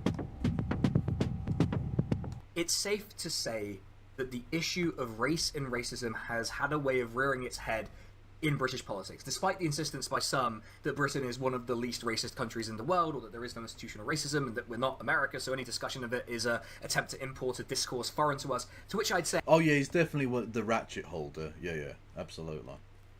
Hey, who did America get its independence from, and under whom did the racial structure of the country develop? Probably France, I reckon. Couldn't have been Britain. Britain's awesome. That's for a whole other video, though. Racism has gained a prominence as a political issue in the UK, and this has had consequences that I would suggest are mixed at best. One consequence has been the increased weaponization of racism as a political issue. This is where a common public... Oh, Mahmood, were you not around? I mean, to be fair, it was a while ago, but we definitely watched it with Christie when it happened. What's his name? Lawrence Fox, going on about Britain being the least racist country in Europe thing on Question Time about 3 or 4 years ago now. That was the beginning of his, like, employability to whatever the fuck toxic sludge boy he now is, pipeline. That was him. Like, he had a family and like a wife and children that he had legal access to, and now he has none of those things and is very sad.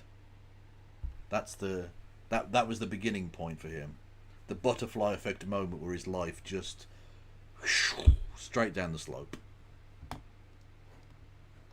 Perception that anti-Semitism is primarily an issue in the Labour Party and among other left-of-centre parties, while Islamophobia and anti-black racism and basically every other form of racism is an issue for the Tories and other right-of-centre political forces.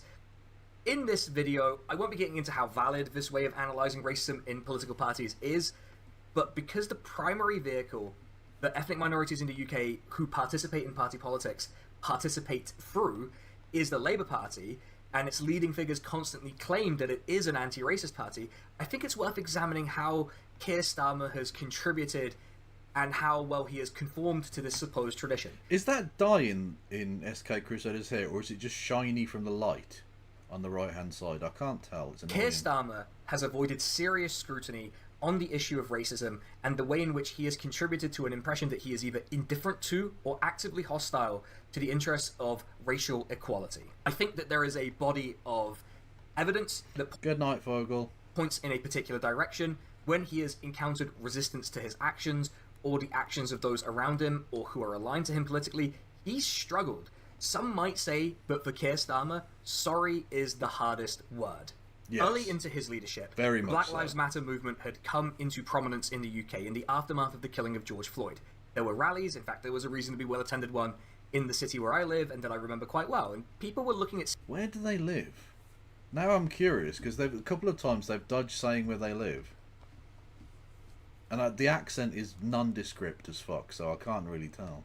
Senior politicians carefully to gauge what their reaction would be. By the way, if you do have their docs, don't send it to me. I'm not actually I'm just curious. Like, I'm not... Like, yeah, just... That goes for everyone. Some people do this. They'll get the hold of someone's docs and like send it to people and be like, oh, let's see if they do anything with this. No, fucking stop. It's mental. Yeah, this is just true. This meme is just correct, okay? Fact. I'm just going to put that out there right now. Absolute fact. I will not have any kind of protest, disagreement. Anyone who disagrees with this meme to any extent is degenerate scum. And come the revolution, you will be dealt with. To all of this, Keir Starmer fumbled an opportunity to really stand with marginalised people against the forces that brutalised them, and he called Black Lives Matter a moment. Keir Starmer claimed that he'd misspoke, that the spirit of what he'd wanted to convey was that it was a defining moment, which, yes, would have come across rather differently to what he actually said. This contrasts pretty heavily with an aspect of Keir Starmer that supporters would like us to believe, that he's in command of the political message and knows how to deliver that message. For a guy who's supposed That's fair, Marcus. Yeah, no, that's a good point. to be an excellent communicator, he sure does Also, it would remind me, because I sometimes forget. have to keep clarifying what he means all the time, which we will definitely have a few more examples of. Keir Starmer would go on to famously take the knee anyway, while mired in the controversy, an act that came across as insincere and was a point of... Yeah, it's a little bit Nancy Pelosi, isn't it? It's a little bit... Hang on, who remembers that?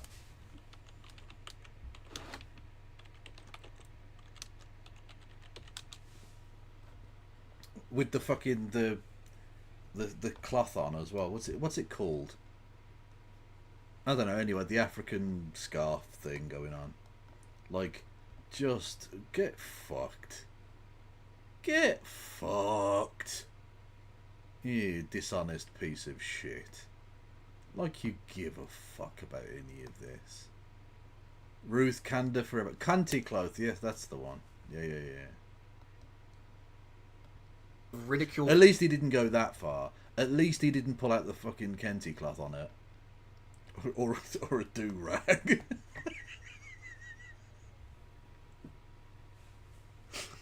Yeah, he just came in with his pants sagging. What's up, my homeboys? Did you know that my father was a toolmaker? Brethren? Like, okay. For others. I can't speak to how sincere or otherwise he was in this action. Perhaps he really did feel a need to physically demonstrate his solidarity with people opposing racism. I do find it challenging to believe that this was his only motivation behind this. Keir Starmer would go on to take a 3-hour unconscious bias course in order to put this to bed. Setting aside that this is the kind of thing that you would write as a joke about Keir Starmer, being the kind of middle manager who believes that this kind of trading is a silver bullet, I think that his decision to publicly announce that he was going to the trading exposes what this was for, which was publicity. I also think it misidentifies... People are laughing at his dead... What? Keith saying people are laughing at his dead dad? Is that why he thinks people are laughing at him? Because his dad's dead, and not because he keeps saying the same fucking line about the toolmaker bit? God, he's a gobshite, isn't he? Identifies the problem, or what the problem was here. Unconscious bias trading, at least hypothetically, intends to help someone overcome unconscious bias. Like, it's right there in the name. It can't solve conscious bias, or acting in alignment with other people's conscious biases. I do think that there's a case to be made that Keir Starmer has a problem, and it's one that he's stubbornly deluding himself about. One area where I think Keir Starmer's troubles have been exposed, but also under-scrutinised, is the Ford report. If you're British, I would not be surprised if you'd never heard of it. You should have done, though, because if the press actually did their job, it would have been the end of his leadership. It should have been. It should have been. Media interest in it was underwhelming. I believe that's partially due to the conclusions that it reached. First, some important background. What is the Ford report? I realise I'm going to be referring to at least 2 reports as the report at times, so just bear with me. Another report called The Work of the Labour Party's Governance and Legal Unit in Relation to Anti-Semitism 2014 to 2019 was leaked by someone. It's never been confirmed who. The Labour Party believed it knew who was to blame, pursued them through the courts, spending more than £1 million, only to then drop the case against those individuals. This pursuit has included one of the funniest lines ever delivered when trying to assert that someone has done something. There is no smoking gun, which shows demonstrably and beyond any doubt that a particular individual was the source of the leak. Damn, I guess it's a shame that Labour wasn't led by one of the most senior lawyers in the country, otherwise they might have avoided such an embarrassing situation. This leaked report contained quite a few unsurprising revelations about the environment and conduct within the Labour Party by some, particularly those aligned with a particular political faction. It's a remarkably well... Yeah, the Al Jazeera reporting was pretty good, but other than that, like, the British press didn't give a fuck. Because they were, like, part of the problem. Evidence document that includes WhatsApp messages between staffers that they were able to use in this report because one of the staff members apparently used their work email to send the files containing the chats, which is a good time to mention. Do not use your work email to send mycrimes.txt to other people. Don't tell me what to do. If I want to reveal my crimes via email, I'll do so. And there's nothing you can do to stop me.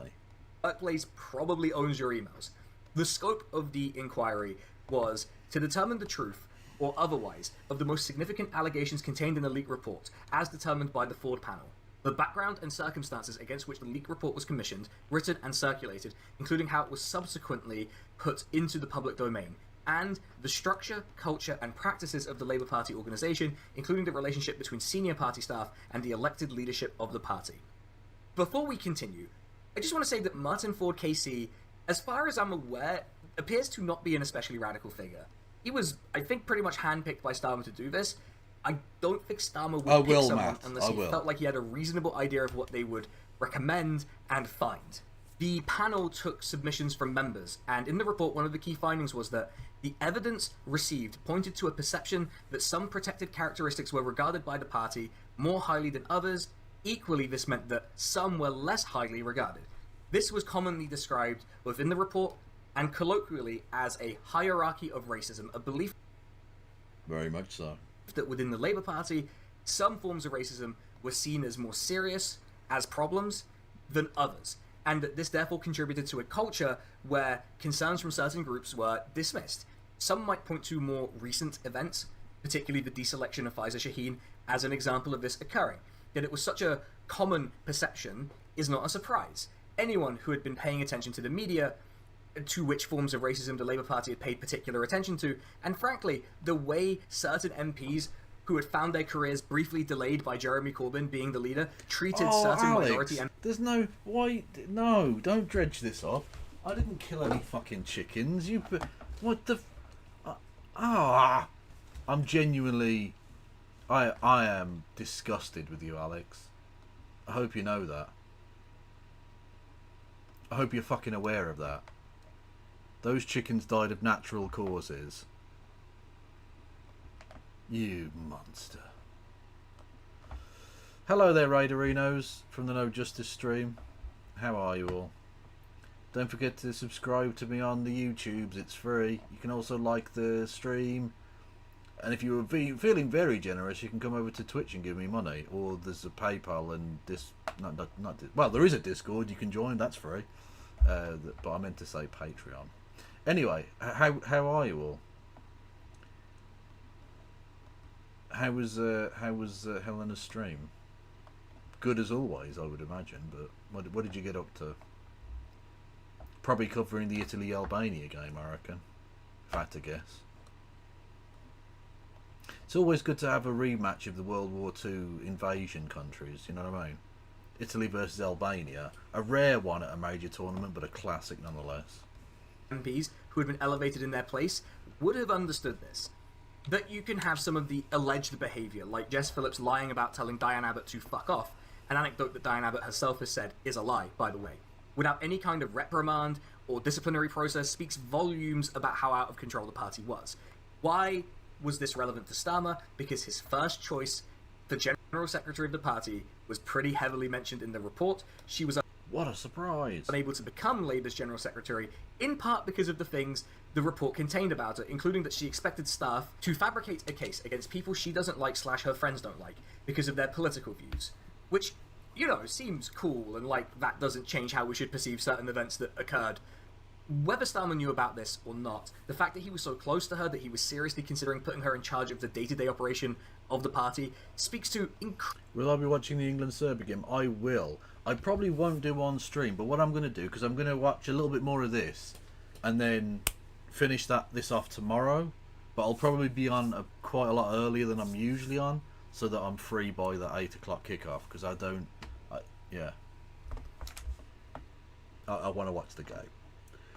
Well, I mean, I can watch the game when I'm live, but as I think we've discovered when there's a Birmingham City game on, if it's a game I'm really, really invested in, I find it difficult to stream and watch at the same time. Do you know what I mean? Can be difficult for me. Incredibly. You should all feel sorry for me. I'm the victim. Bad judgment. The Ford report returned a series of recommendations. The Labour Party claims to have implemented, I think, all but 2 of them, but it's worth noting that Martin Ford has been an occasional press presence, criticising Labour for how it's doing on these issues. Spoiler alert, it's poorly, including appearing on an Al Jazeera documentary called The Labour Files. Given the leaked report contained examples of pretty striking anti-black racism, specifically directed towards Diane Abbott, the UK's longest-serving black MP and the first black woman MP. In fact, the Ford report describes the attitudes towards her as expressions of visceral disgust, drawing consciously or otherwise on racist tropes, and they bear little resemblance to the criticisms of white male MPs elsewhere in the messages. What a shocker. That wasn't taken seriously, though, to the point where literally they tried to kick her out of the fucking party.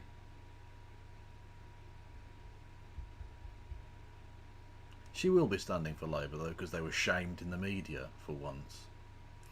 I expect Serbia will 3-0 you. Shut the fuck up, Phantom. Shut up, you bitch. Shut up, you fucking... your grand's a goth, alright? She plays fucking bingo with Trevor McDonald, dickhead. Can I join you in the channel? I'd love to test my setup. What do you mean, Madcat? You want to come on stream and talk, like, or what? The question is, are you staying up for Australia-Scotland, though? Absolutely, No Justice, yeah. By the way, everyone go and follow No Justice, but yes, I will be. And I was actually literally watching the Namibia innings against England, hoping it wasn't going to rain. And thankfully they did get through, technically, a game. A 10 over a piece game. It's not really cricket at that point, is it? And apparently the cut-off could have been a 5 over game each. Is the minimum.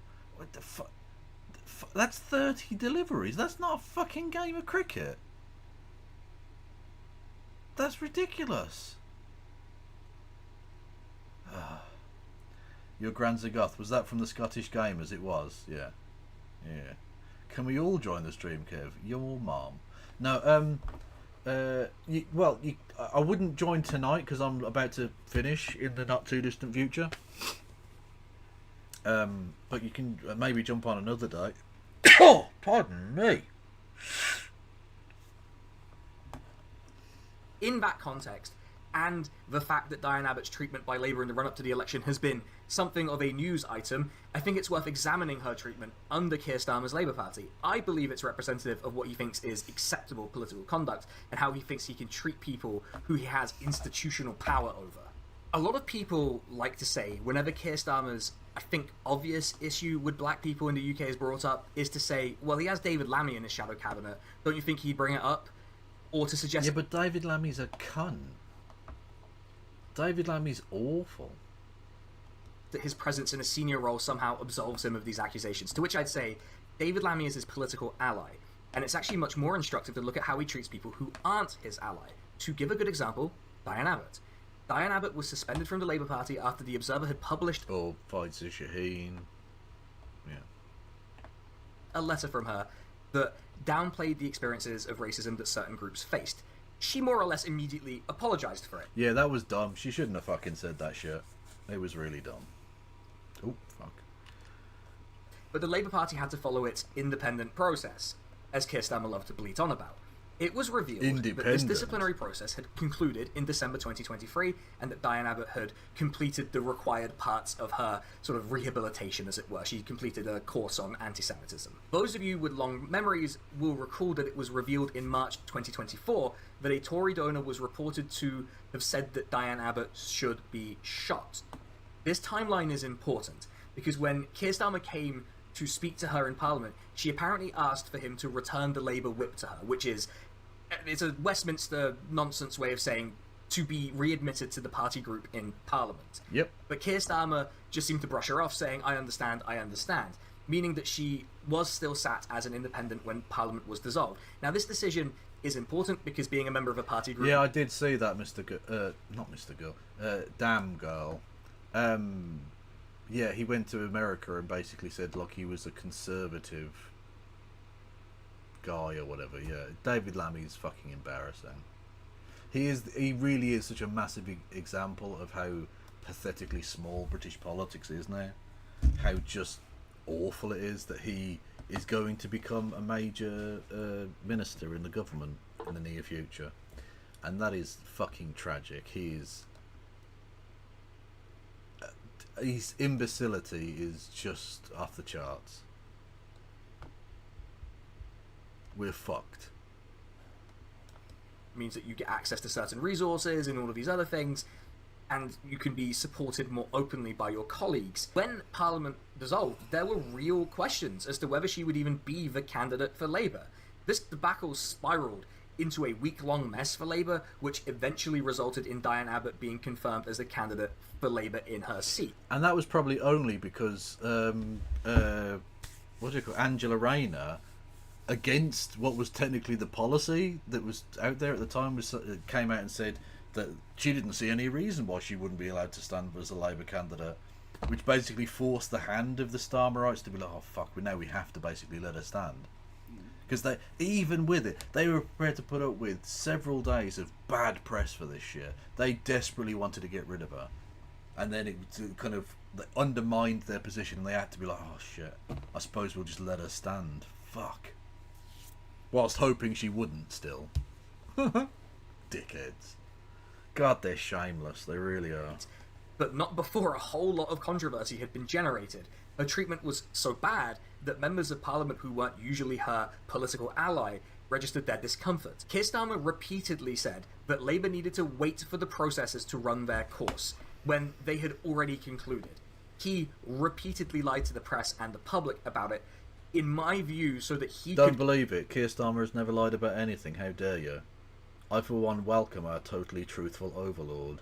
Continue to withhold the whip from Diane Abbott as part of a campaign to bully her out of public life. Like all bullies, though, when he found someone who wouldn't let him get away with it, he folded. Diane Abbott is not a perfect politician.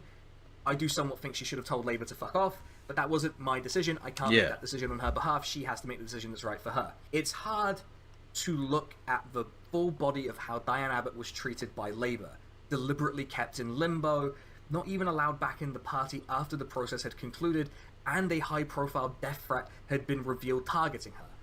For all of the independent process nonsense, the whips, the part of the party process that kept her out of the party group, they report to the leader. He made that decision, and we have to consider what his callous disregard for one of the most senior black MPs in the country signals. Like, he was going around calling her a trailblazer. All of his lackeys in the shadow cabinet were going around calling her a trailblazer while they were trying to force her into retirement, a retirement that she... Yeah, but that's because they have to say that because A, she was, and B, it's a very good way of hiding the fact that they hate her and that they're trying to get rid of her. Look, we can't be against her. We're saying she's a trailblazer. It's the old thing about it's the reverse. I don't come here to praise him. I come here to bury him. Thing. Might have taken if they hadn't have treated her like this. This is also unnecessarily cruel. One thing I will say before we move on is that minority communities in the UK can see how Labour treat their senior minority MPs, and as a warning to the Labour Party. Well, Zio, dude, it's not even that they were hoping they would run down the clock. I think it would appear they genuinely tried to possibly bribe her, basically, and say, if you step down now, if you just quietly go into the distance, we'll get you into the House of Lords.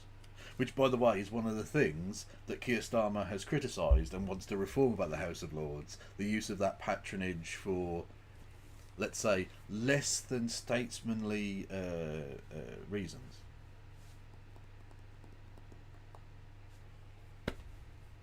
But he wanted to do that to get rid of her and replace her with some fucking piece of shit from Central HQ. Absolute trash. Party and to Labour supporters, you would be a fool to think that you will not eventually reap the whirlwind here. Especially when minority voters and people can just see how other parties treat their minority MPs and senior figures. Labour treat theirs like dirt, and they have routinely done so. Keir Starmer loves to present himself as your kind of typical centre-left politician. You know, he wants to present that he's cool with the LGBT stuff. He wants to go to Pride. He hangs out with people. He puts glitter on his face. And, look... Whilst, you know, shitting on trans people and not reversing any of the Tory anti-trans policies, because he's a fucking cunt. But on that anti-queer bombshell, I'm going to step aside for this evening. We are nearly halfway through. So I'm going to probably come back tomorrow. Well, today, technically, because it's nearly fucking 1 in the morning. Good God. Yeah, I'm going to... hang on a minute, where are we? Boop. I'm going to go get some sleep. Oh, no, there's cricket on first, and then I'm going to get some sleep. Yeah. Time code. Oh, yes, because people remind me. 116.08. 116.08. 1 hour, 16 minutes, 8 seconds is the point at which we have paused the video. We will return to this probably later today, a little earlier than usual. If I come back at all, which it's possible I won't because there's football and I might just go out and get fucking drunk. I don't know yet. But either way, thank you all for listening and watching. I have appreciated your participation and your support. It's a fucking beautiful thing. Who is going on the TVs?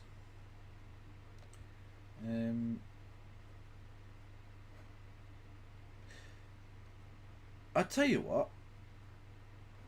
No, actually, no. They look like they're wrapping up. Okay. Who is that person? I follow so many people and I don't even know who a lot of them are. I'm just looking down the list now.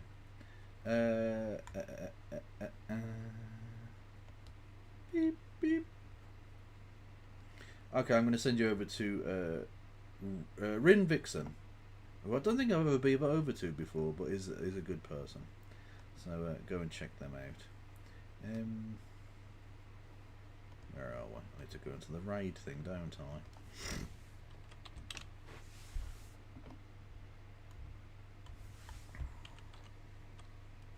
There we go. Go and check out Rin Vixen, and I will. I'll see you probably later today, but there's no guarantee. That's just how I roll. Stay beautiful. No pass around. Oh fuck! It's the 10 seconds thing. Fuck Keir Starmer, fuck Keir Starmer, fuck Keir Starmer, fuck Keir Starmer, fuck Keir Starmer, fuck Keir Starmer, fuck Keir Starmer.